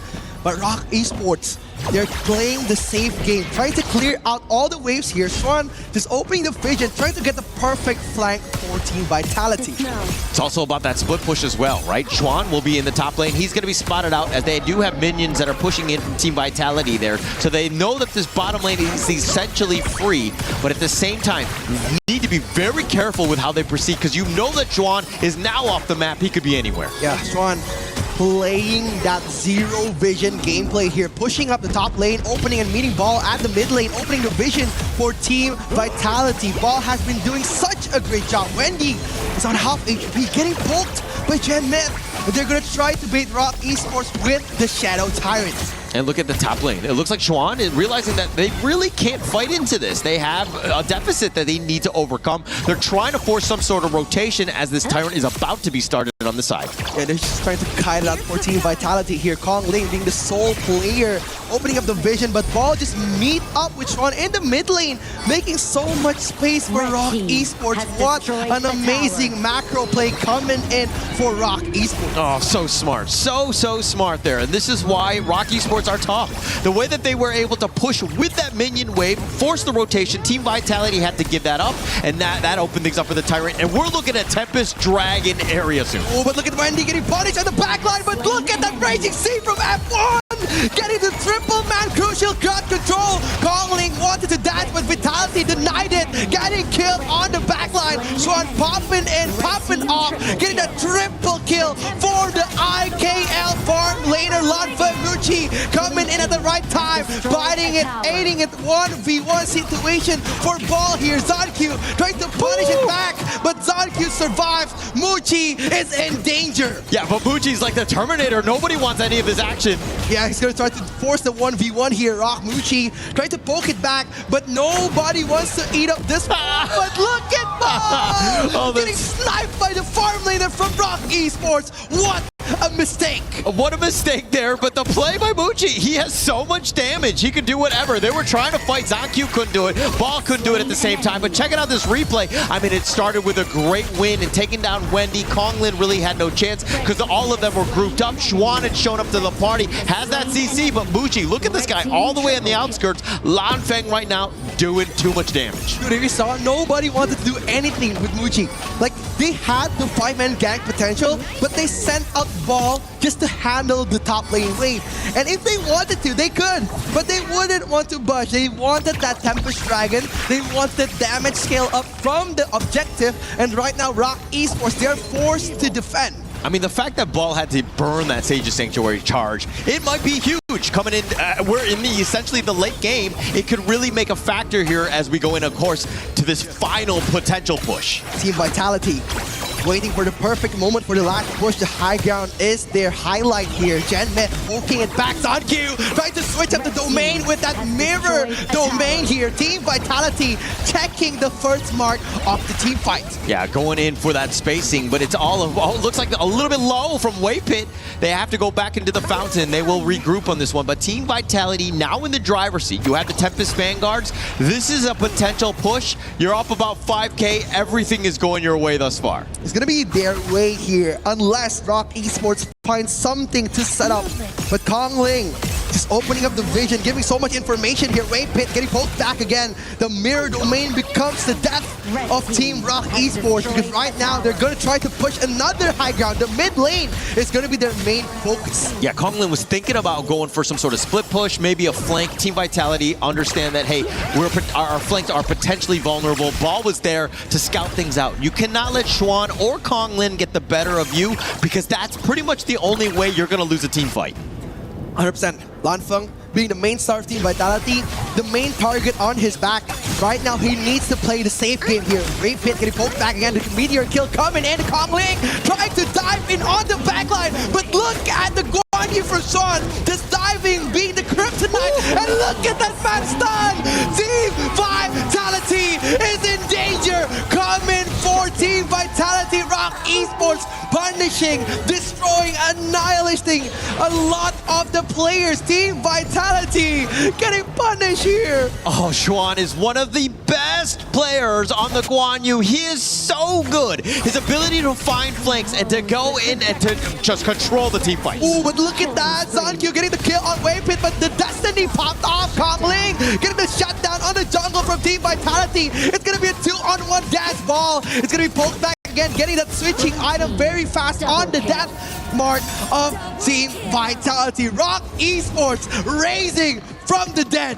Raising from the dead, trading blow for blow. They are back into this game. Net worth, it says, a whole nother story in terms of an 8K lead, in terms of Team Vitality, but being able to bounce back, Kongling getting those kills, but it started with Xuan. Look at this control, locking him down to the ledge. They're all together, and Muchi says, I will take them all down myself, as he's able to clean up, but Xuan with that CC, he is so good.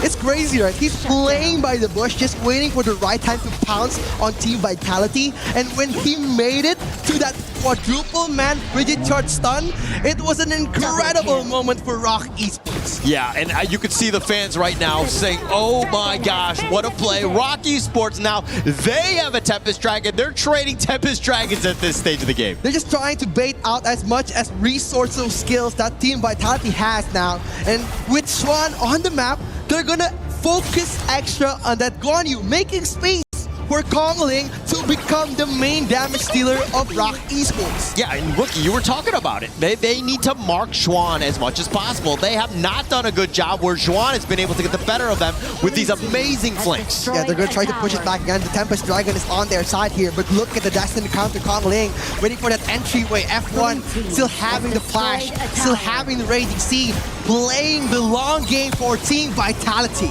Yeah, how many T3s do you want? Yes, they're taking them all down, especially with that Tempest Dragon buff. No chance. They're going in. They are going in indeed. Sunq getting poked back again. Look at Swan! Coming in for the backline. Look at the moment!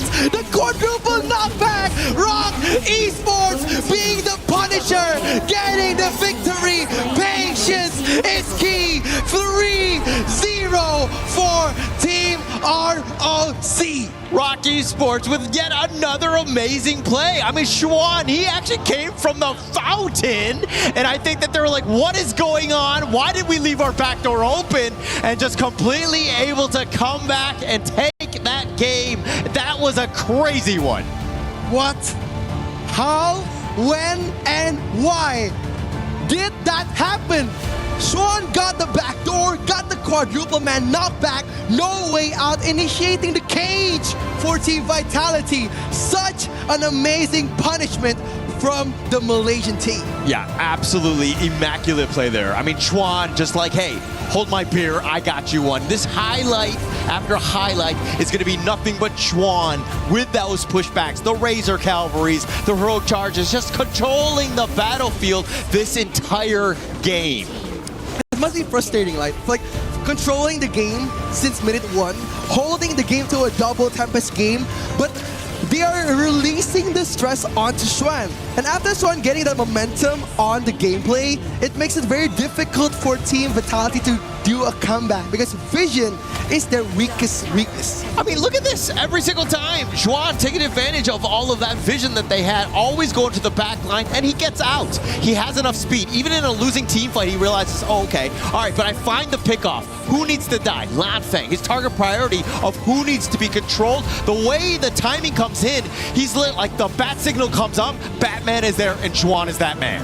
Dude, Xuan has been impeccable on this match. Not only does he got the impact on those big team fight moments, but he also made so much homework for Team Vitality. They need to put a one-man vision ball to Xuan. And when they don't do that, Xuan will punish them from time to time. I mean, you gotta lock the doors, you gotta close the windows, you need to ensure that you're safe because again, it looks like Xuan finding ways to get into the back door of your house. But let's see exactly what Rain Day and the panel have to say about this Game 3. Thank you so much, gentlemen. Wow, Game 3 or Game 7, it kind of felt like we were at the end of days, but it turned out to maybe be even worse. Of all the eventualities, all the possibilities that Vitality could have gotten back on the board to bring them 2-1, it ended up being the one possibility with Xuan leading the charge on that Guan Yu to bring it back to a 3-0 victory for ROC Esports, now one game away from the semifinals. Rain Day here with Chantel and Ken. And I'm gonna stop talking. I need you guys to tell me what in the world just happened. I gotta say, for Xuan, he has been nothing short of impressive on that game. I mean, he was the go-to guy for the side of ROC Esports. There were a lot of moments, I might say, that Team Vitality was actually winning the initiation, but having the Guan Yu do those flanks gave a lot of space for ROC Esports. So hands down to Guan Yu. Very much. Xuan Yu. Yo, Xuan Yu. Okay, yeah, Xuan Yu, I like it. That's good. New nickname, huh? And it's very hard to play this game. And you know what? If you're a viewer and you're new to this, I hope you remember that while you are watching the big fights going on, you are kind of experiencing what it's like to be a professional player. Because even us as talents, we were looking at the fight. And we just saw suddenly the Guan Yu came down. Xuan was like from the fountain, as Holler called it. He's not supposed to be there. And that's kind of, I mean, I guess the story, like that should have been, for all intents and purposes, the game that Vitality was able to win, and yet ROC Esports do it again. Now, as resilient as Vitality has been this entire series, I do start to feel, Ken, that they're running out of steam. That was the one that, on the side of Blacklist International, you think, well, once they lose that second game, they lose a lot of momentum. They could have closed it out. But now when you look at it on the side of Vitality in the opposite position, that's the game they could have won. And now they got to win 4 in a row to take ROC Esports down. I mean, that's the beauty of it for Team Vitality fans. There is still some hope, a little glimmer, I would say, because ROC Esports looks so strong. The draft, you know, the way that the team fights went, everything was actually about looking for Muchi. Nobody could pay attention to Xuan. And Kong Ling as well, in the early game, this guy was a true menace. You could not keep your eyes off of him because if you did, your jungle is going to be gone. And for a lot of the HOK players who are talking about that mid lane Diadea pick with the Yuhuan, boom, that's not meta. That's not something that you normally do. I think it's something that ROC Esports only can do in a game, but I kind of feel like now for Team Vitality on the drafting earlier, they are running out of options, specifically on the farm lane, because the first 2 bans of ROC Esports was actually 2 farm lanes. So they were forced, or they opted to pick the Aryan first.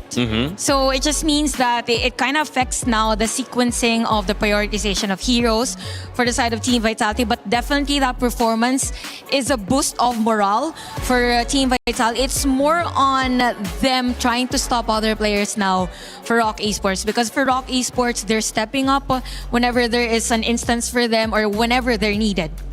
Yep. I think if you take a look at the bans and picks so far, the only option that Vitality are left with is the Alien, our dear Dragon Boy. And there's still a lot of options to deal with this guy. So, you know what? It looks like they have one foot in the grave. But Okay, you know what? Maybe I should support ROC Esports now. Okay, maybe. And I feel like it's less than it's just a foot. It literally feels like a torso, maybe a 75% of the body. Maybe their head's still just peeking out. I mean, it is 3-0 for crying out loud, which doesn't take anything away from Vitality and how amazing this IKL representative has been in this tournament so far. But they are looking at a tall task, and it continues to get taller.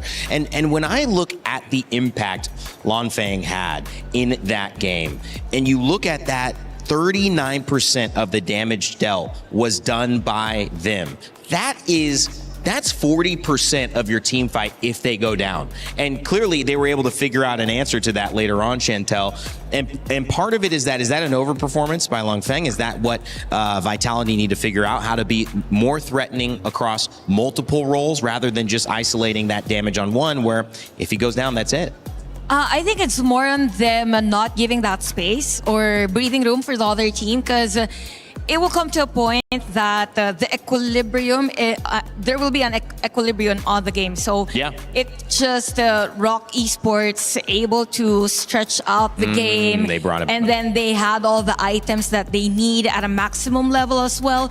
So yeah, for Team Vitality, it's more of them trying to finish the game a little faster once they have those items already, or once they're currently on a snowball. It's a great point as well. We mentioned being haunted. I know this feels like an awkward segue, but if you have seen the anime Dan to Dan, you know what I'm talking about, where they deal with all kinds of ghouls and spectrals. Well, ROC Esports seem to be haunting the chances of Vitality here, but if you want your own version of Dan to Dan, you could check out in-game. Honor of Kings doing a cool collaboration with them, and it's live right now.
Welcome back to the Lenovo Legion Gauntlet here in Paris, France, where KWC at EWC 2026 is well underway. Our quarterfinal matchups are getting, well, now out of hand for some of our competitors as Vitality looks to try to do the unthinkable. 4 games in a row is what would be required to move on into our semis against the team ROC Esports, who have been battle tested, who have been consistent, who have been dominant, Ken.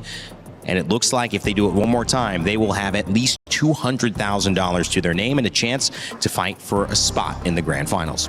So put the money aside, put all of your ego aside. Right now, it is all about one thing and one thing only. It is not over until you win.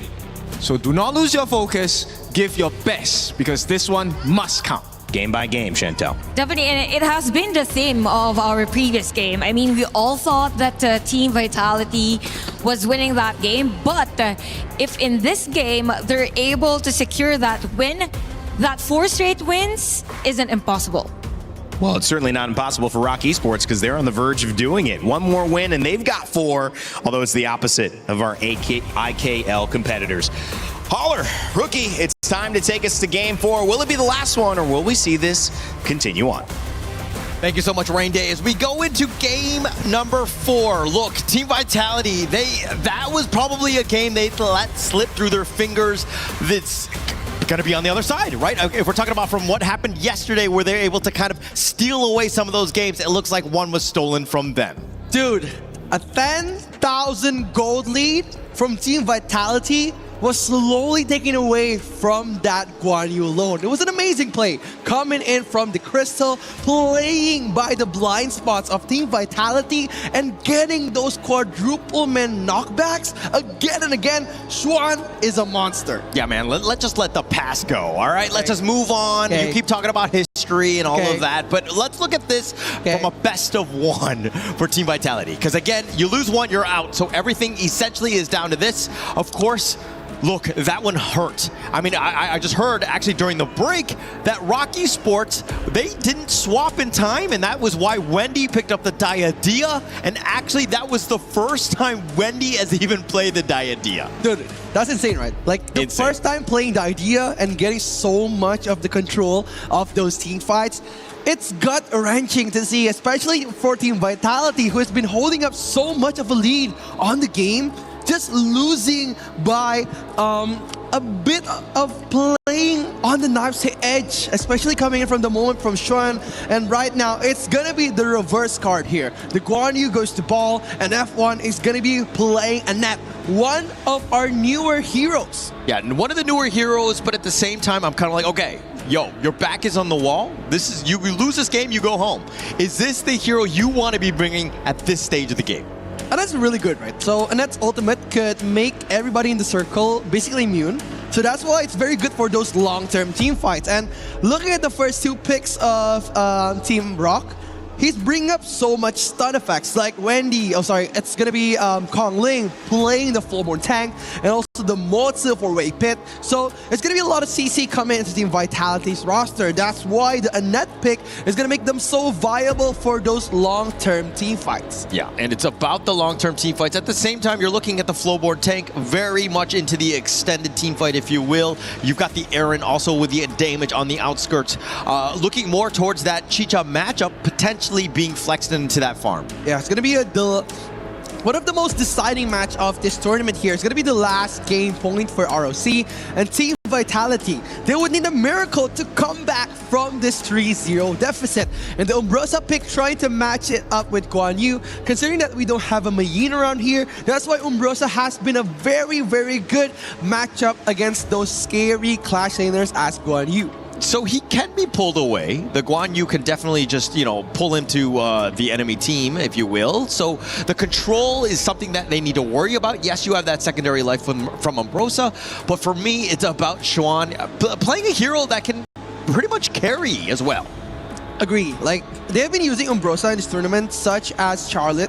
So that's why it's been very dominating in the early game, making him very sustainable in the long-term teamfights of the late game. And that's what ROC Esports wanted with the Moza and Flowborn pick. They need the setup coming in from these 2 heroes. And the finisher is going to be coming in from Xuan and also Muchi. Yeah, and actually one thing to take note of is ROC Esports has not been able to show too many cards. I mean, they played in the groups, they played about 5 games there, and they've played 3 thus far. So in terms of showing their hand of what sort of heroes they have quite a lot of versatility. They're showing almost everything. So come future teams that play against ROC Esports, assuming ROC Esports of course moves on, it's going to be very difficult to find out what you need to ban. Wow, the last pick of ROC Esports is going to be very challenging for Team Vitality. Looking at Lorion here with the setup coming from the Molter and also the Floorborn tank, it's going to be very difficult for Team Vitality to juke it out. Maybe Annette could give a little bit of help come into the late game,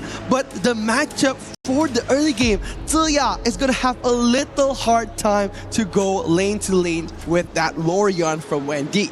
So I'm not a huge fan of the Xia in general, right? I just feel like it's a hero that really, if you're leading and you're winning, it's great. But if you're losing, it's really hard to come back from because the Universal Law just doesn't do enough damage, plus the control, and you're always in the back, right? You will always be there and never kind of dictating, you know, some of the rotations early. Yeah, sometimes the Ziya pick is very, very unpredictable for most teams because either they're going to probably funnel the level to one player or they're going to play it safe.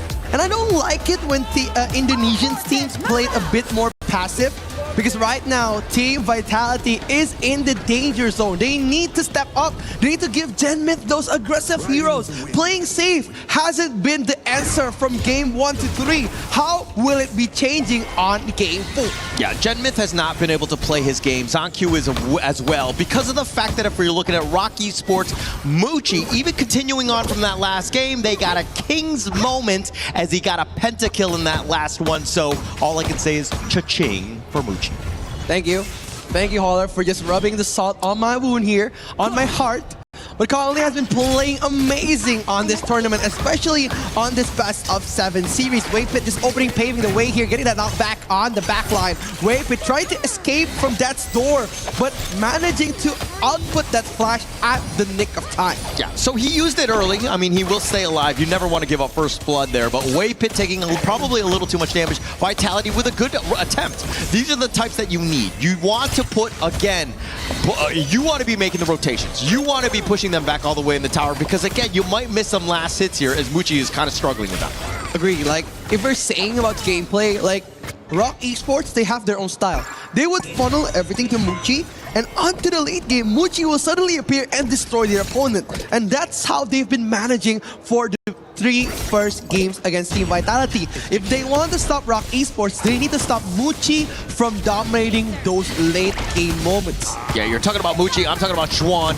Ooh, looking and coming in with that Starburn on Kongling, but again, not enough damage on the early game. Team Vitality just trying to task their damage onto the players, but Lonfeng getting the ahead advantage coming in. Muchi's just getting cornered from Death's Door. Sven hasn't had the final frenzy is not here yet. Not here yet, but a 300 gold lead in favor of Team Vitality. The flash forward. Ooh, they're just trying to fight that back again. The Umbrosa has been doing very well at controlling the lane here, but I think Team Vitality, they're going to try to reverse the treatment that ROC Esports has been giving to them. They know Swan is their pressure point, and now they're trying to pressure him out of the game. I think that that's smart, right? At the same time, the Vitality side, Ball has been the main guy where he's been pressured. He has not been able to play his game throughout this entire series because Xuan has gotten the better of him. Now you need to equalize. You need to get on top of Xuan so that he doesn't carry this game. Yeah, Xuan has been amazing throughout this tournament, and he's going to be the main focus here. I think ROC and also Team Vitality, they've been performing really well, especially when their Clash Shades was formed. But look at the StarNet connecting to the backline, but the ultimate from the Annette just in the nick of time. F1 trying to survive the damage coming from Wendy, but Team Vitality losing their jungle on the 3rd minute.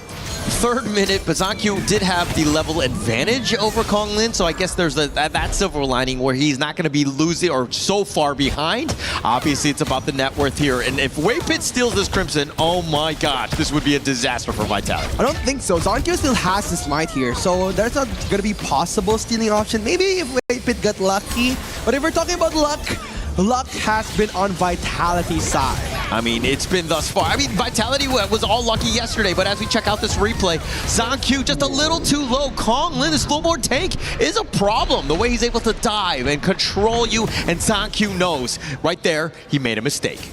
Yeah, it's hard, especially coming back from the last match where they've put up such a big lead.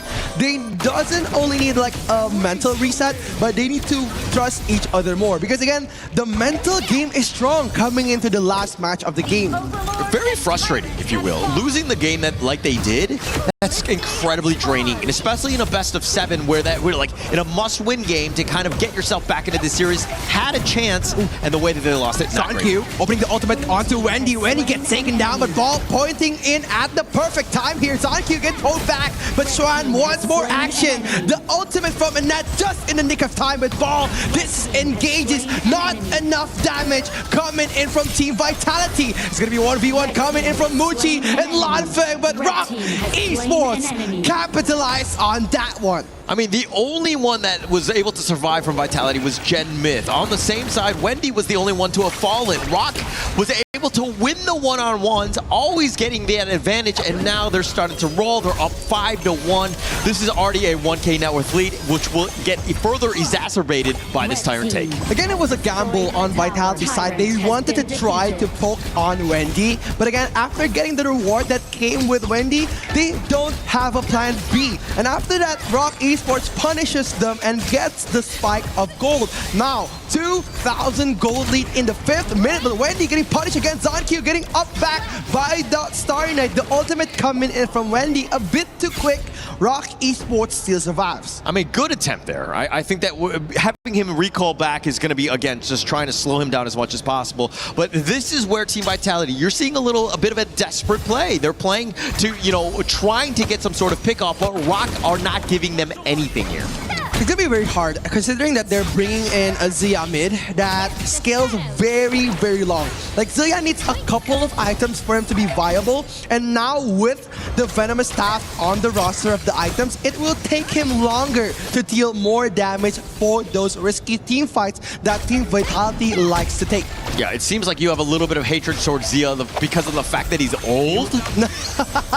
Nah, I won't hate you for that, Holler. I just hate Xia. Why are you naming me? It's about Xia and this pick. I was just talking about that. But now, I mean, if we're talking about this mid lane, ZonQ, I think that you need to just stop and farm, right? You need to find a way to get back in. Konglin has gotten the better of you in almost all of the team fights. Yeah, it's going to be very risky if Team Vitality manages to pull one more team fight on Team ROC, because right now they're dominating with 2,000 gold.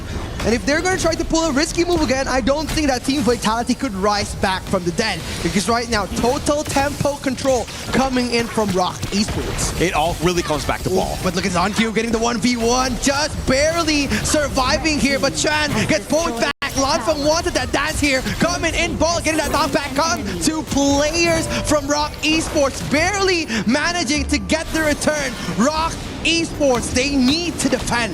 Yeah, Ball actually played a bit of a Xuan. I mean, continuing from the last game where he's able to get that perfect flank, made sure that Xuan, yeah, he was flashing away. He thought he was safe, but Ball coming at the right time ensures that he gets that pick off, because again, they don't do that. It looks like ROC starts to roll even harder. Yeah, ROC Esports has been very, very disciplined throughout the tournament, but look at Wendy coming in, trying to poke the ultimate onto Gen Myth and F1. A bit of a risky move coming in from ROC Esports, but with the gold lead here, I think it's still possible for them to pull one through. Yeah, Team Vitality, though, understanding how to play from behind. I think that they're going to stick to their MO. Look at how they're split pushing. They're cutting the creeps on this bottom side, the top lane. You saw that ZonQ was also pushing there. So this is about, again, alleviating, slowing this game down as much as possible. Oh, but Xuan, he wanted that 1v1 here, coming in with the final frenzy, going for that 1v2, but again, the output damage coming from Team Vitality, a bit too large.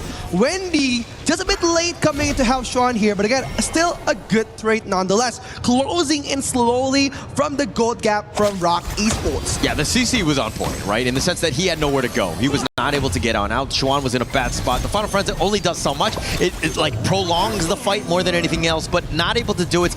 And even without Xuan, they're going to take an Overlord here. Yeah, they're just going to try to take a trade out of those team fights. And again, that's what ROC does best. They got and they could capitalize on every moment. And that's why Team Vitality has been punished for almost every team fight. Yeah, they've almost been able to kind of dictate whenever they want to go in. Oh, but look at Lanfeng coming from the backline. Such a good moment moment here. Ball getting the knockback on Muji, a revenge poke, just to be honest. But look at Ball eating up so much damage. ZonQ getting the choke point on Team ROC. ZonQ getting poked back again, entering the final frenzy from Sean here. Getting the trade on those team fights is what ROC has been doing. Yeah, Guan Yu has been the MVP hero throughout for both teams. And the way that Ball was able to find and be like a homing missile right on top of Musi, even when he's trying to run away, he was chasing him down. But ZonQ dying in the end really kind of, I mean, they had a great trade in a 2-for-1, but then ZonQ going down and you're kind of thinking, okay, now we're back in even Stevens. Like, it was very, very unfortunate, right? ZonQ should have left. He could have recalled, he could have like farm, but he wanted to continue that team fight and force another one on ROC Esports. That's why ROC Esports was so eager to capitalize on that mistake. And we know that Team Vitality, right now, they need the gold, they need the farm. But I don't know why, but Team Vitality keeps on initiating those risky team fights. And this is the desperation that we're talking about, right? They understand. They're feeling the pressure. They're not playing the way that they should be, which is like calculated risk. ZonQ right now understanding that, hey, with a 2-for-1, there's only 3 members. We have 4 members. We got the power play, if you will. We should be able to do stuff. But again, not a great decision in the end. Again, not a great decision coming in from Team Vitality. Just poking it back. Wave Pit getting pinned down to the wall here. But F1 trying a desperate move, opening up the vision. But Wendy is setting up his ultimate, the Starry Night, trying to go for the kill.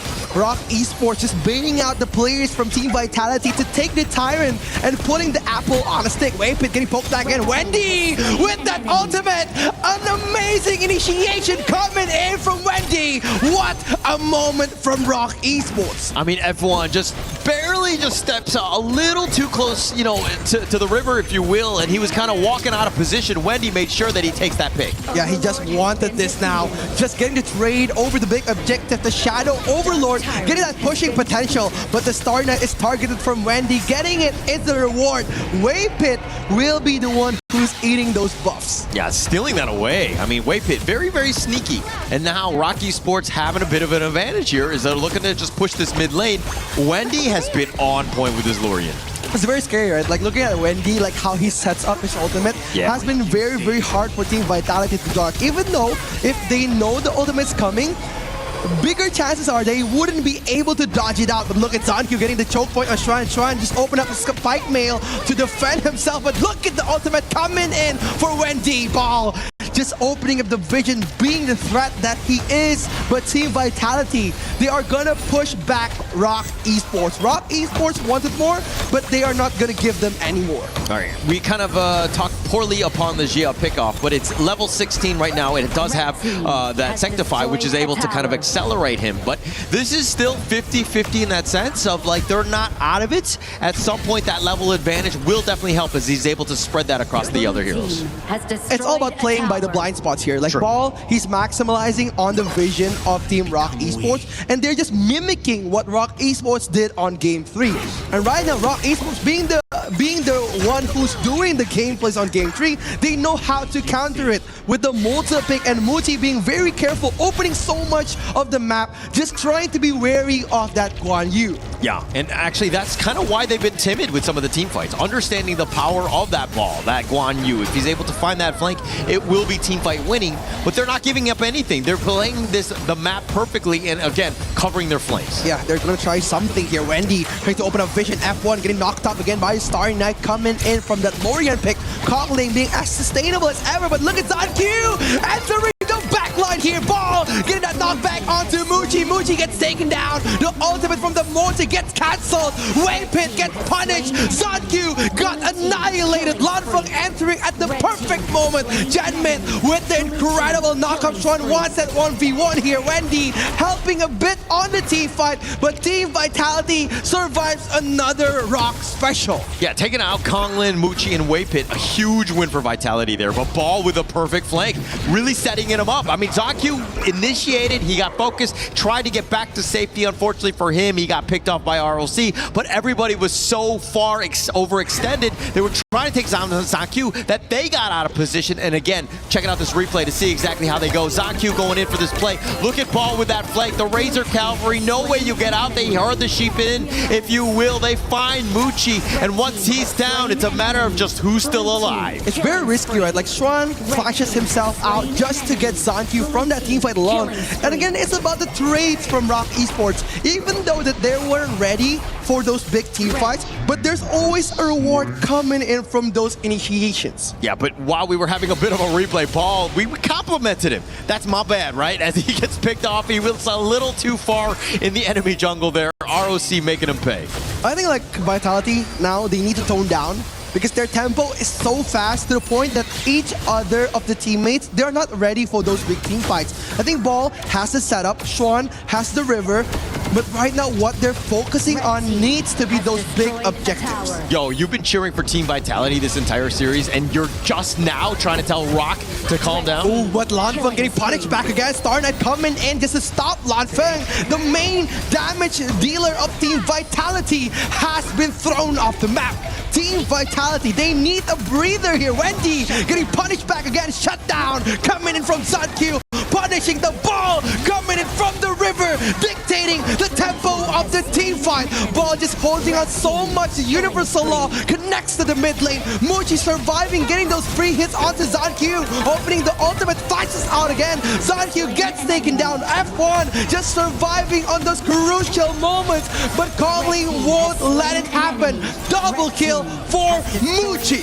You can take out everybody as long as Muchi is still standing. That's what's going to happen. All of the towers, all of the cores, everybody will be taken down because he's munching you down. Plus you got Kong Lin as being that buddy, if you will. He's always protecting him and controlling whoever he targets. Muchi, honestly, untouchable. The whole team fight, nobody has been able to go to Muchi. Maybe Wendy or maybe Sean, but Muchi has been perfect this whole game. His positioning, his targeting, and also on those big team fights, he performs really well. That's why Zankyu and Genmit, Lanfeng also, has been having a very difficult time to find the main damage dealer of ROC Esports. This is why this roster from ROC Esports was like the team of 2025. Yes, they didn't win the championship, the KIC 2025, but everything else, they were the top team in terms of the global scene. So show a little respect, I would say, to ROC Esports. They're going to go for the final push here, trying to open up the high ground towers. The Kong Ling is going to go for a 1v1, holding up Ball on the bottom lane here. Wendy getting punished by Wave Pit. The Starburn has been popped by Zankyu. No more ultimate, but Genmit gets targeted. Look at the play coming in from Wendy. What an amazing initiation from the ROC mid laner. Wendy coming in like Superman, finding the pickoff onto Genmit, taking down the old man, if you will. Just a huge win for ROC to start things off. It's going to be a ticking time bomb here. Team Vitality, they need to defend. But look at the pressure coming in. Zankyu trying to dive it out on the backline. The thinking is at the box connecting. But right now, Ball dancing around with the horse on the players of ROC. They're punishing the Punisher. Schwan gets taken and he pops the ult at the perfect time. ROC Esports survives another one.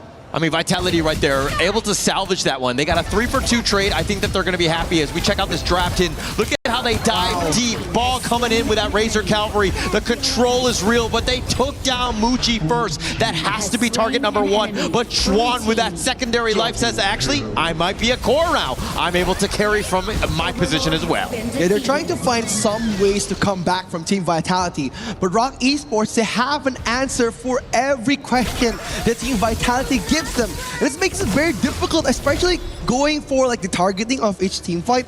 Muchi gets killed, but there's still Wendy and Schwan. So again, a lot of questions to answer from Team Vitality. Yeah, I think the biggest question though is pick your poison. Like, which one do you want? You know, everyone, like, yeah, you go on to Kongli, yeah, you go on to Schwan, like Wendy, whoever, but somebody else picks up the slack. They're able to do the damage, and why they're up about 2.5K, this is a team that's, again, just take up one of them down, you got the others popping up. It's scary, right? Like, especially like the setup from Wendy, like when he pops his ult, getting that quad man knockup has been so good, and he plays it so well here. Trying to set it up again to Ball. Ball gets knocked up again. Lanfeng coming at the perfect time. The Starburn connects to the backline. Wendy just trying to survive, but look at Kong Ling gets melted in the front lane. Chuan popping up at the perfect time, but Muchi gets initiated and he falls back down. ROC Esports finally getting pushed back by Team Vitality. Yeah, that was not easy to do. Kong Lin is very tanky. That's all he's been trying to build at this stage. But now with a chance to siege the top T3, Team Vitality finding ways to get back. They want this. They want this high ground. They're going to try to push it with that Overlord Vanguard. But again, the high ground defense of ROC Esports, it's going to be another question they need to answer. Yeah, I mean, Kong Lin is going to be up in about 10 seconds. There's not enough time for that to completely push. Maybe they get this top T3 on their way out. I think they'll be happy with that trade thus far. They've taken the mid T2 as well. So again, this is the way Team Vitality want it. We're at the 19-minute mark. We're talking Tempest Dragons right around the corner. They want this Tempest Dragon. It's going to be the second Tempest of this 4-match series. And again, the lead is on to ROC Esports. And look at Swan just playing by the bush, playing hide and seek with Ball here. Yeah, I don't think anybody wants to be playing hide and seek right now. I think it's because it's scary, right? If you were to get caught out, you might just lose, and you might, you know, turn that team fight in the favor of the opponents. Never a good spot. As we go into this Shadow Tyrant here, this is going to be the last one. I don't think they have enough time. It will despawn in a second here as we get to the Tempest Dragon again in 30. I think it's a very good play coming from Team Vitality, right? Like, they set up the fight beforehand. They already set up the top lane push. That's why Swan wasn't able to join the fight. He needed to defend, and he dragged the game for so long. But look at ZonQ trying to poke it back again in the mid lane. But again, there's the Tempest Dragon in front of their eyes. A bit of a risky move if they initiated a team fight now. Yeah, so right now it's about where the lane equilibrium hits into the bottom lane. If it's able to push, then you have a bit of an advantage as this Tempest Dragon is about to be started, because somebody needs to clear that bottom lane. It's incredibly far, and they're not able to fight in this team fight. Ooh, he's going to be playing by the bush here. ZonQ opening up the vision for Muchi. Muchi has a target on his back, but look at Wendy getting destroyed by Lanfeng coming at the perfect time, but Muchi dances around again. Ball targeting him again and again, getting taken down. Muchi still survives. Look at Lanfeng getting the double kill, but Shen at the perfect time getting the double for ROC. Look who survives. Muchi is still here. Still here, but as is Lanfeng, he's becoming a bit of a monster himself. He's 8-2-3, cleaning up when they need to. But the Bash brothers of Ball and ZonQ, they've been doing some work, finding Kong Lin and Wendy. But at the end of the day,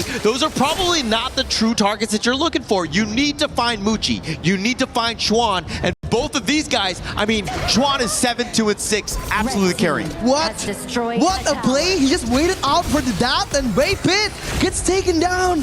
Trades himself for that high ground tower. And now without any of the players in the jungle, Team Vitality and ROC Esports, they will risk it. They will risk it. I mean, Waypit is down for about another 30 seconds, in eternity at this stage. If Team Vitality are looking to burn it, they can, but Kong Lin is around the corner as well. Yeah, they want this. They want this final objective. Kong Ling just waiting for the opening. But look at him getting punished bit by bit. Wendy coming in, but Ball just dances around in the backline, coming in at the perfect moment. Look at ZonQ eating up so much damage, but Lanfeng gets deleted in the front line. Ball gets another one. Kong Ling still survives. And who is going to be the damage dealer? Muchi still here. Chuan with an amazing initiation, finding actually, it looks like Lanfeng, but he's going to be traded away here. ZonQ gets that pick. That might have been a bit of a disaster. A bit of a risky play coming in from Shan here. But again, no Tempests have been poked around. Team Vitality still has to defend with the waves that are coming. And ZonQ playing with fire here. He's gonna force a single solo Tempest invasion. Yeah, this is incredibly scary for Vitality. I mean, ROC right now, they have the numbers around the Tempest Dragon, but the 50-50 smite, or how is this gonna happen? I mean, it's Kong Lin and ZonQ at the end of the day. Look at Ball though, just conquering the mid lane, trying to get the vision for Team Vitality. 40,000 HP coming in for the Tempest Dragon, but Kong Ling, he wants this more than anyone. Wendy setting up the ultimate, but look at Wendy!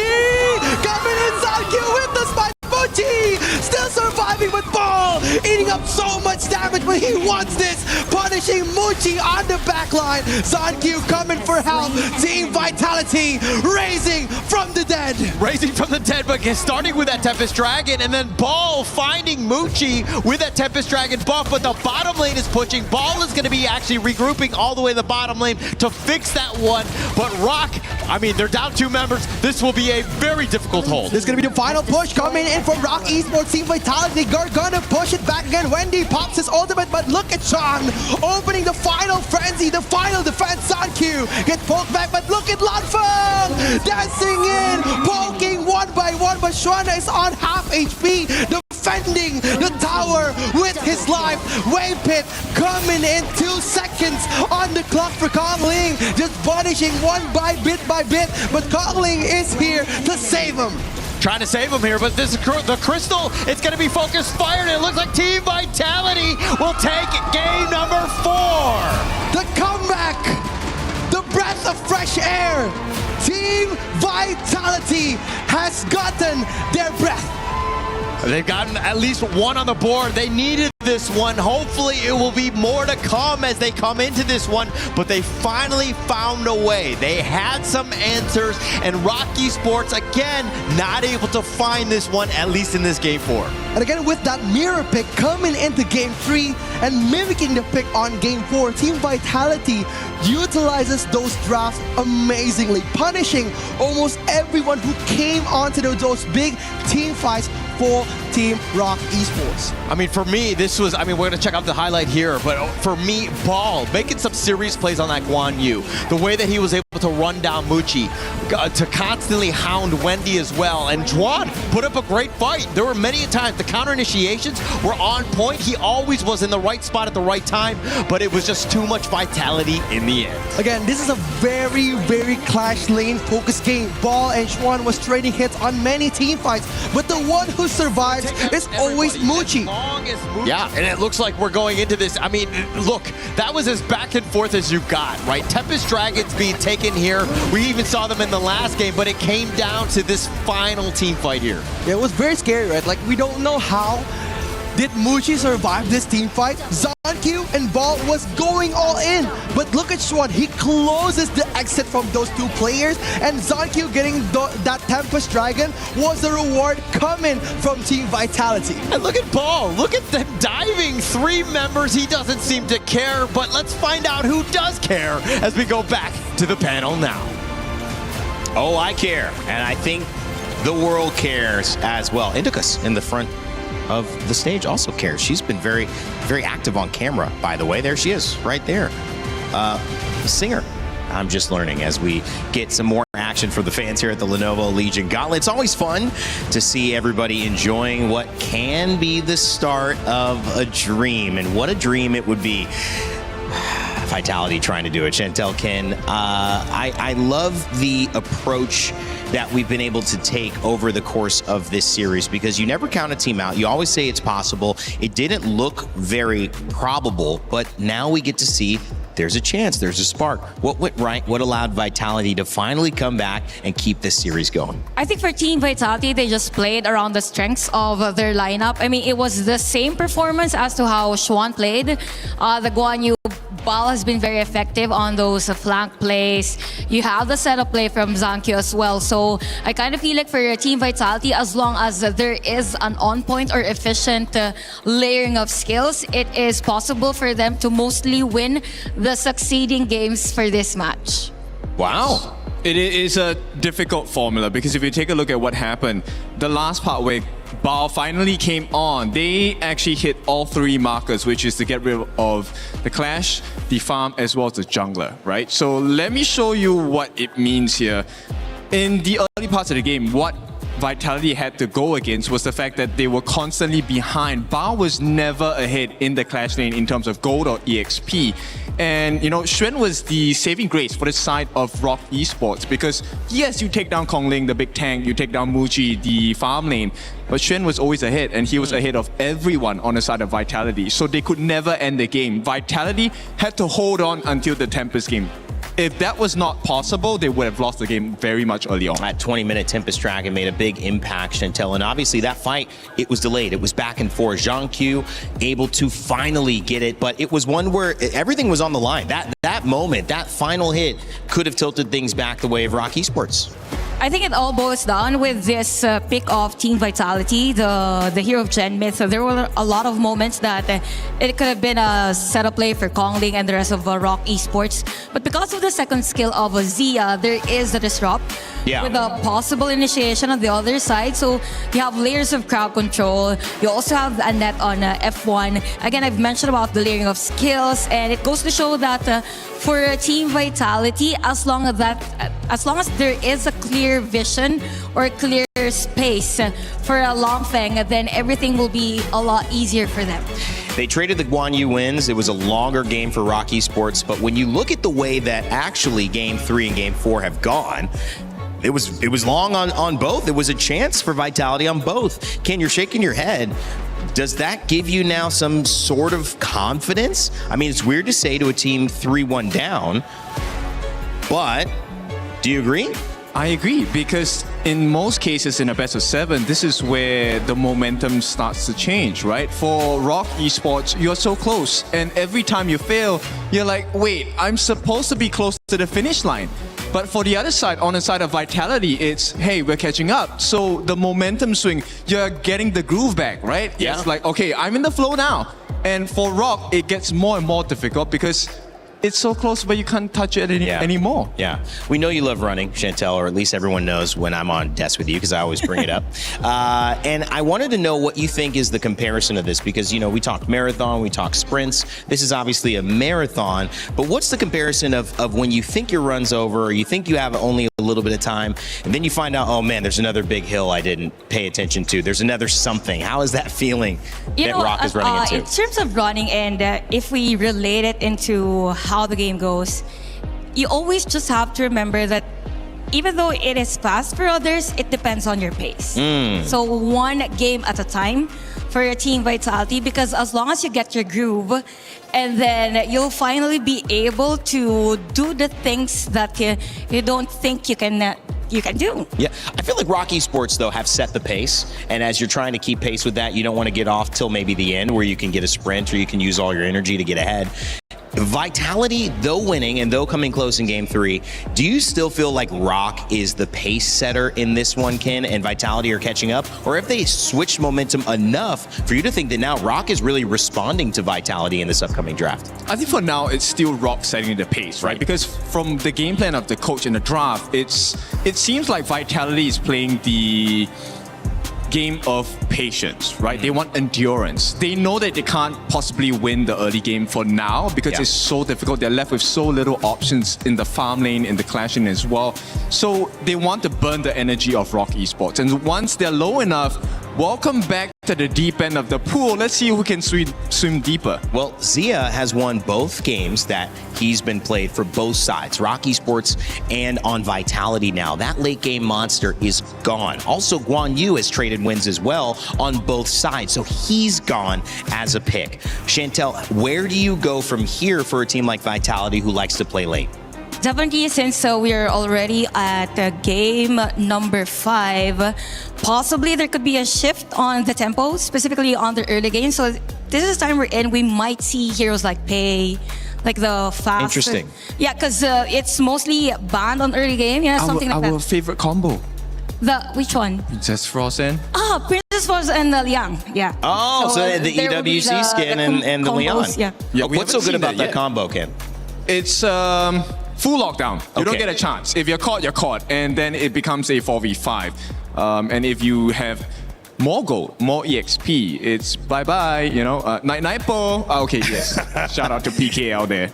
How is that different from the Haya trying to lock down the Earthshaker, as I said, Leon Poe, and it didn't really work for Vitality in that early one? How is that different from that lockdown combo that they're trying to go with Leon? Okay, so the difference here is that it's a full suppression. So if you take a stun, right, for example, on Princess Frost with a second skill, you can kind of purify your way out of it. But for the Liang's ultimate, the power of word control, this is one of your favorite skills if you're a roam or a mid laner, because it's a suppression skill. You can't get out of it even if you have the cleanse or the purify.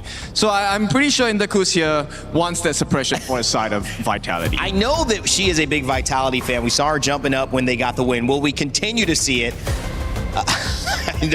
I know it's just funny, but the cameraman's ready for the close-up. So we will get her reaction. We'll continue to get the reactions of the players as well as we head it back over. It's another game, another chance for Vitality to extend this series. Holler, rookie, think it's possible? Team Vitality were able to finally find that first win. Is this one of many, rookie? I hope so, because Game 3 was very, very good for Team Vitality. I was hoping for the 2-2 series coming from Game 3, but again, it's better late than never. Wouldn't you rather have a reverse sweep here? How amazing would that be, right? That would be the ultimate insult, to come back from down 0-3 to 4-3. And again, if we're speaking about Vitality, they have been very lucky this whole tournament. Again, but luck has his part. They have the skills to fill in the gameplay too. That's why on Game 4, they perform really well. And again, if they win this one, they're gonna bring it to Game 7. And again, it's gonna be a battle of mental and a battle of endurance. Yeah, and I think at the same time, ROC need to be like, okay, we need to shake that one off. I mean, we've had some crazy games back to back, even to get to this moment where the last two were kind of like coin flips, right? It came back to just like who made the least number of mistakes in towards that final stages of that game. But going in, I think that you need to shake things all off. Yo, we got to go for these in best of one just to close it out from ROC or Team Vitality. Hey, let's continue to fight. Yeah, it's a strong first pick coming from Team Vitality, bringing in that Porte and countering them with the same pick that they brought up on Game 4. The Annette pick. The Annette has been very versatile on these big team fights. Her ultimate, the win barrier, has been helping getting those CC immunes on those big risky fights. And to counter that, bringing the Ata and also the Angela pick, punishing those possible tank jungles. Yes, and actually picking, I mean, the Arlie and the Annette to really set things off. There's still quite a number of heroes that are available. I mean, we're talking about Game 5. Not everything has been taken, but if we're looking at the Vitality side, the Ata and the Angela, it looks like people just want to pick heroes with the letter A. It's gonna be very interesting, right? Like the Arlie, the Annette, and the Aya. No, the Haya. The Haya pick is here too. That's probably gonna be going to the Motsu or the Ata here. It's gonna be an interesting matchup looking at the possible assassin jungle pick for Team Vitality. Yes, and now, I mean, the Haya with that one to potentially just kind of abduct, but it's the same one where you're like counter-picking into the Angela. We saw this actually in Game 1, where Team Vitality started with the Haya, and they actually countered with the Angela. So this is an interesting turn of events, if you will. Agree. Like right now, they're banning most of the most important plays of Team Vitality, which is the farm laner. They're closing in on the long pick and also the full-born marksman, making them in a very difficult position. And again, for those who are new in HOK, we are rolling in with a global ban and pick system. Once you use a hero in one match, the next match, the hero is not going to be available for you to pick it again. Yeah, not available, but if we're talking about some of these bans, some of the picks, the ban, like the pay has not been seen throughout. It looks like most of the times they're just like, hey, we're not giving anybody some sort of edge in that one, but now we're talking about very deep into the hero pools in terms of these bans. The Shoyi being banned out here by ROC Esports. I think Shoei is a great ban coming in from ROC Esports. It's going to be playing by the range, which very, very difficult for Arlie to counter. That's why Shoei has been banned, and it's been seen in a lot of like KPL matchup. Arlie against Shoei, the early is having a harder time. That's why closing on Shoei is a great ban coming in from ROC Esports. Plus, it has that range advantage. It makes it very difficult to kind of, get on top, especially when your Arlie wants to be kind of free firing, if you will, especially in that lane. But for me, this Vitality one, it's almost like the Princess Frost the Princess Frost Liang pick,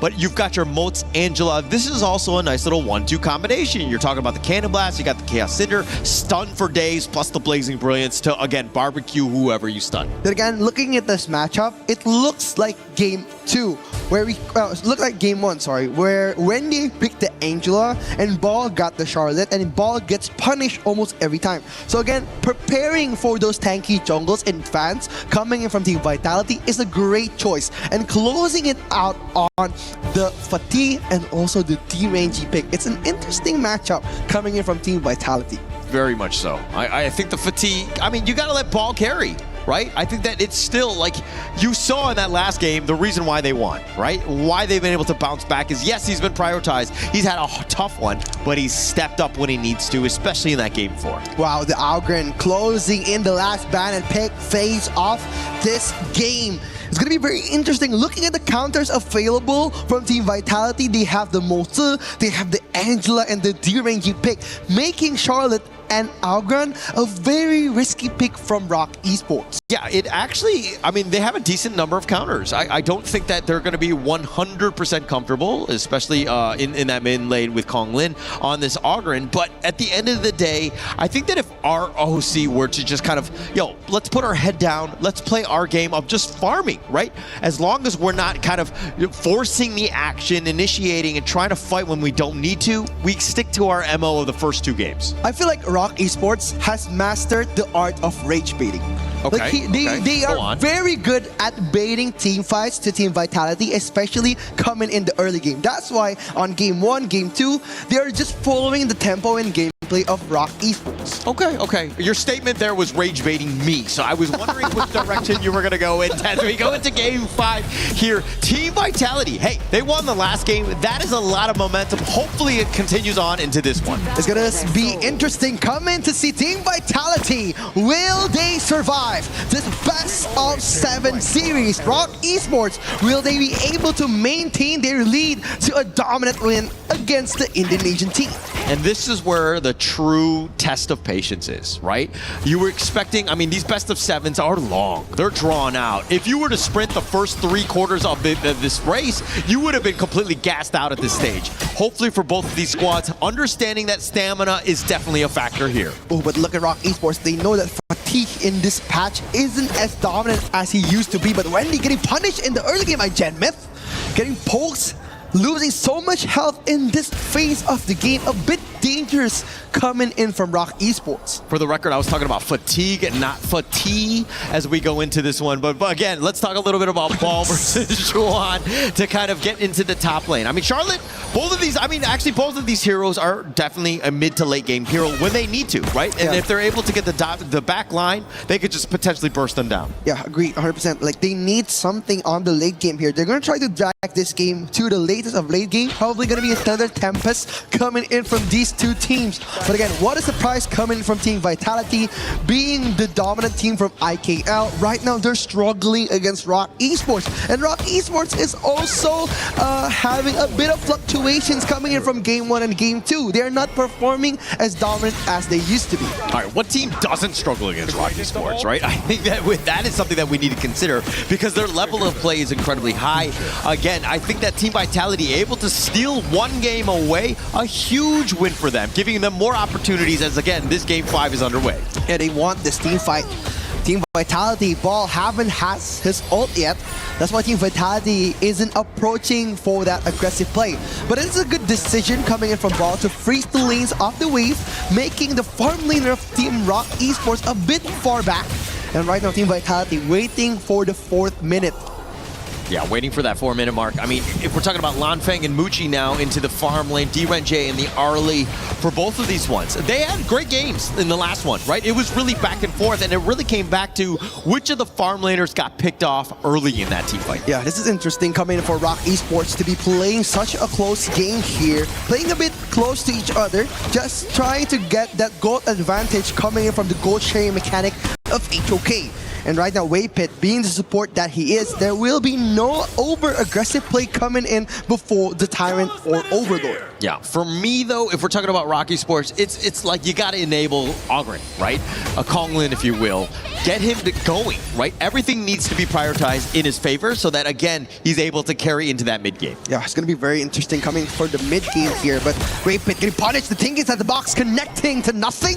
Waypit still survived. Look at Lanfang going for that 1v1 to Muchi. He loves that close range team fights. Loves it, right? But push back, but no further follow-up. The towers are becoming a problem. Plus, they know that Gen Myth is in the area as well. Very scary for ROC. It was going to be 20 seconds before the first Tyrant and Overlord, but look at how ROC Esports dominating their phase. Wendy opening the vision up for F1. F1 getting poked back. Team Vitality, still no answer to the early game pressure from ROC Esports. Yeah, I mean, it's still early enough where the 500 goal lead isn't insurmountable, but this 4-minute Tyrant really going to dictate the pace of this game here, as it looks like ROC Esports are funneling their way there. Yeah, they're trying to find their way in right now. Konglin starting the first contact with the Tyrant, looking for an opening, but ZonQ, they're just not gonna release it onto them. ROC getting the free Tyrant on the 4th minute. Yeah, Konglin, you got to make sure that you get that smite.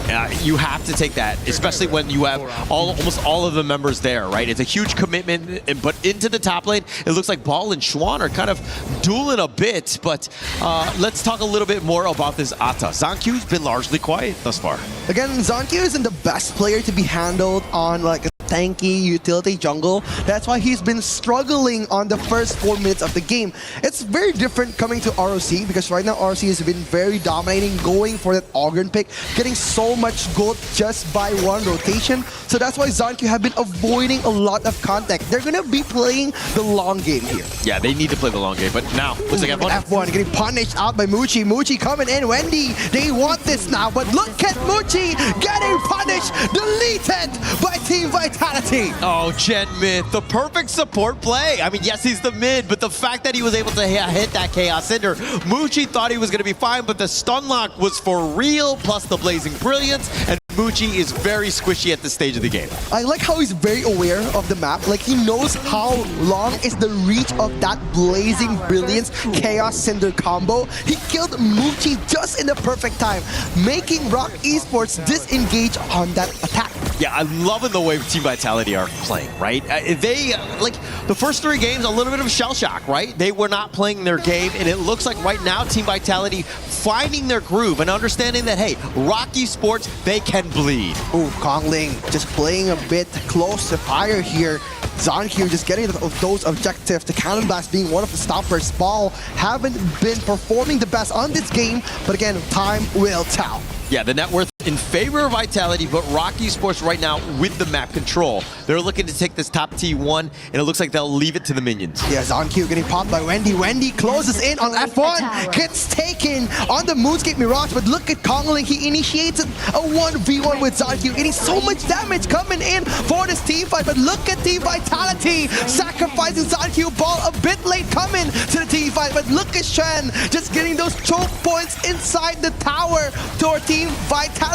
Oh my gosh, Ball is hanging on by scotch tape there. He was so low at this point, and I thought the last shot would just barely hit, but to the middle point, and we see the start of that fight. What? Wendy, such a close fight, but look at Wendy! Coming in with the left-right jab combo, taking down Lanfang. What? Yeah, I mean, it did seem like he was able to recall, but checking out this replay, it started when they were able to find F1. They didn't use the Moonscape Mirage right away. They were able to burst, and once they threw him into Purgatory, they will take him down in the Thunderdome. Wow, this is nothing but personal here. Yeah. Like, look at Waypit. He forces the flash, gets the kill for Wendy, basically just setting the alley-oop on the dunk. Yeah, but why would he flash to the right? He should have flashed towards the fountain. Maybe that you get to safety at that point. Again, hindsight is 2020 though. Yeah, it's going to be very dangerous here. Coming in for the net worth, the 2,000 gold lead. ROC Esports, they want this attack, but Sran just waiting for the entryway, but Lanfeng just holding on the fight here. ZonQ poking it back, but look at the counterblast coming in. ZonQ gets adopted by the Moonscape Mirage. They are in danger here. Yeah, the perfect play in the sense of the maximum distance Ooh, of that the flash Mirage. coming in from Waypit, but look at Shen eating up so much damage. Lanfeng coming in at the choke point. Ball just dancing, chopping up one by bit. And look at Muchi testing the waters here. Kong Ling opening up a path of passing just to rage bait a bit to Team Vitality. ROC Esports, the way that they're playing around the Haya ult is just the absolute limits of that hero. Understanding that even if it's under the tower, but I've got Kong Lin. He wants to be hiding there. Plus he has that path of passing to ensure that he gets that safety. They have enough burst. This is an incredibly scary draft if you're Team Vitality. But look at Kong Ling poking around the bear here, getting the Crimson Golem. ZonQ has to save his breath again. No more red buff for ZonQ. And the turn is exposed. No contest will be made again from Team Vitality. Oh, ZonQ on this Ata though. I mean, there were questions. This is the problem with the global ban pick. You're not able to pick the most optimal of heroes, and you're seeing just this Ata not having true value. It's not able to play to its limits. There's so many different heroes from ROC Esports that's able to circumvent some of the problems that this hero will bring to the table. So again, ZonQ playing from behind. He's died twice. ZonQ, he doesn't want to be the next target. Coming in from Kong Ling, just opening up a pathway, but look at the way Pit getting annihilated by a bit of damage coming in. ZonQ kiting, a bit dangerous coming from the mid lane, but Kong Ling, he wants this action, putting up the ghost ship, blocking the way of the jungle from ROC Esports. Yeah, Kong Lin actually got kind of caught on that one. He's like, wait, my path of passing is not passing. What's going on? But it looks like he eventually found his way across. The minions had already been cleared, so not too much there. But Team Vitality, again, slow the game down, right? Let Lanfeng get his moments where he's able to do some damage. ZonQ still needs more time to come online. Oh, but look at ZonQ. As mentioned, Waypit jukes it out. And what's interesting is Path of Passing couldn't get on top of the ghost ship. That's the passive of the ghost ship. Nobody could build over the ship of the captain. Yeah, because it's a ghost ship. It's scary. Nobody likes ghosts, right? But as we go into this Overlord, it's going to be started by ZonQ, understanding that, hey, this is a potential moment for them. Oh, ZonQ poking the bear here. The Overlord is open, but Ball playing a bit close to the players. They're going to disengage, opening the pathway. ROC Esports, they want this Overlord. And Team Vitality just letting go of the pressure. Yeah, that zoning, right? The way that ROC Esports, they're threatening. They're in your face. But actually, all they wanted to do is create a little bit of space. They pick up the Overlord. Very well played by ROC Esports. Yeah, ROC Esports, amazing catch and shoot play here. Team Vitality was forced to do nothing, just watching them take over the whole map. This is game 1 and game 2 all over again. Yeah, also interesting is that ROC Esports, they take the Overlord, the Shadow variant, as opposed to the Shadow Tyrant. Most teams usually play that, but it's about the push game for them. They want to kind of end this game early.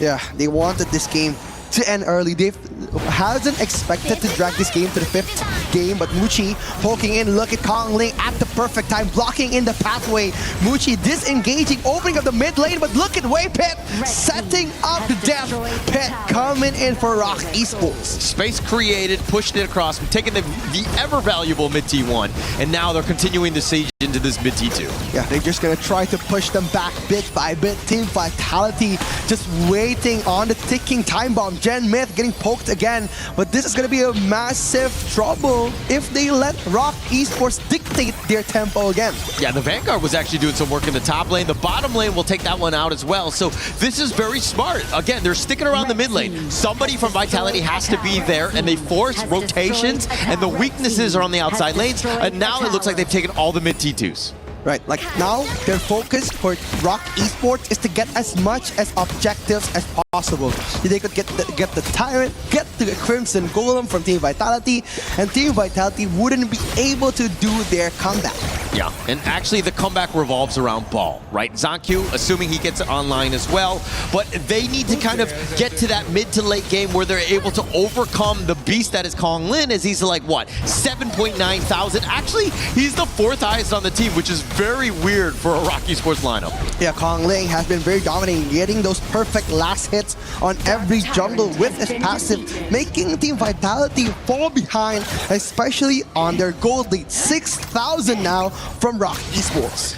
He's falling behind. Zankyu a level behind Konglin at this point. And anytime an Ogren is starting to hit that groove and is feeling fine in the mid-game, scary situation for Team Vitality to somehow deal with this death ball that is looking at siege this top T3. Team Vitality on death's door here. ROC Esports wanting to break it right now. Muchi poking in. Kongling waiting for the perfect time, but Muchi dashes out on the perfect time. Swan just manages a 1v1 on the mid lane. Genmith being the sole damage dealer. They need something to turn this table around. Actually, but Vitality's lineup, the thing is that they have pretty decent wave player. You're seeing ROC Esports understanding that actually we don't have a lot of minions. We need to take some tower shots so that we can do some structural damage. Ooh, but they're going to try to push this around. Look at Kongling poking the bear here. Muchi trying to enter with his Lit Step and Autumn Storm here. Ball waiting for the perfect moment. Look at the Moonscape Mirage connecting to Zankyu. Zankyu is gone. And ROC Esports, they want more action. Muchi trying to poke in, but look at the Cannon Blast. Stops them from getting to the crystal of Team Vitality. Yeah, that fight completely started with Wendy. Once he got Moonscape Mirage onto Zankyu, that was the tanky frontliner. The rest of Team Vitality had to really pick their moments, and they were not able to do so. They didn't feel safe. Look at Kongling just dancing around Ball's damage here. F1 getting punished. Lanfeng on half HP. But the Wave Pit trying to play the patient card. Trying to wait for the perfect moment, but Team Vitality has a good wave clear. And look at how ROC Esports have been able to bounce back. They gave up first blood. Ever since that moment, they haven't given up a single kill. ROC Esports have been able to dominate this game with this map control, and then the way that they're doing it, Team Vitality, this is super frustrating. Now all 5 members, again, just trying to take whatever sort of farm they can get. Yeah, this is the perfect gameplay that we saw on Game 1 and Game 2. ROC Esports have gone back to their roots. They have played a perfect game, and they would want to extend this lead until they get their victory. Assuming that they're able to find a way to shut them down. Team Vitality, again, we talked about this time and time again. Their high ground defense is on point, right? It's not, nobody wants to do that, but Team Vitality are a team that are capable of it. Yeah, it's going to be all about Lanfeng here with his Imperial Order. Cuts 50% of every damage and also defense that are coming in from the enemy. Now it looks like that's top lane. Look at Muchi just playing with ball, if you will. Yeah, Muchi just testing the waters here, trying to enter the team fight.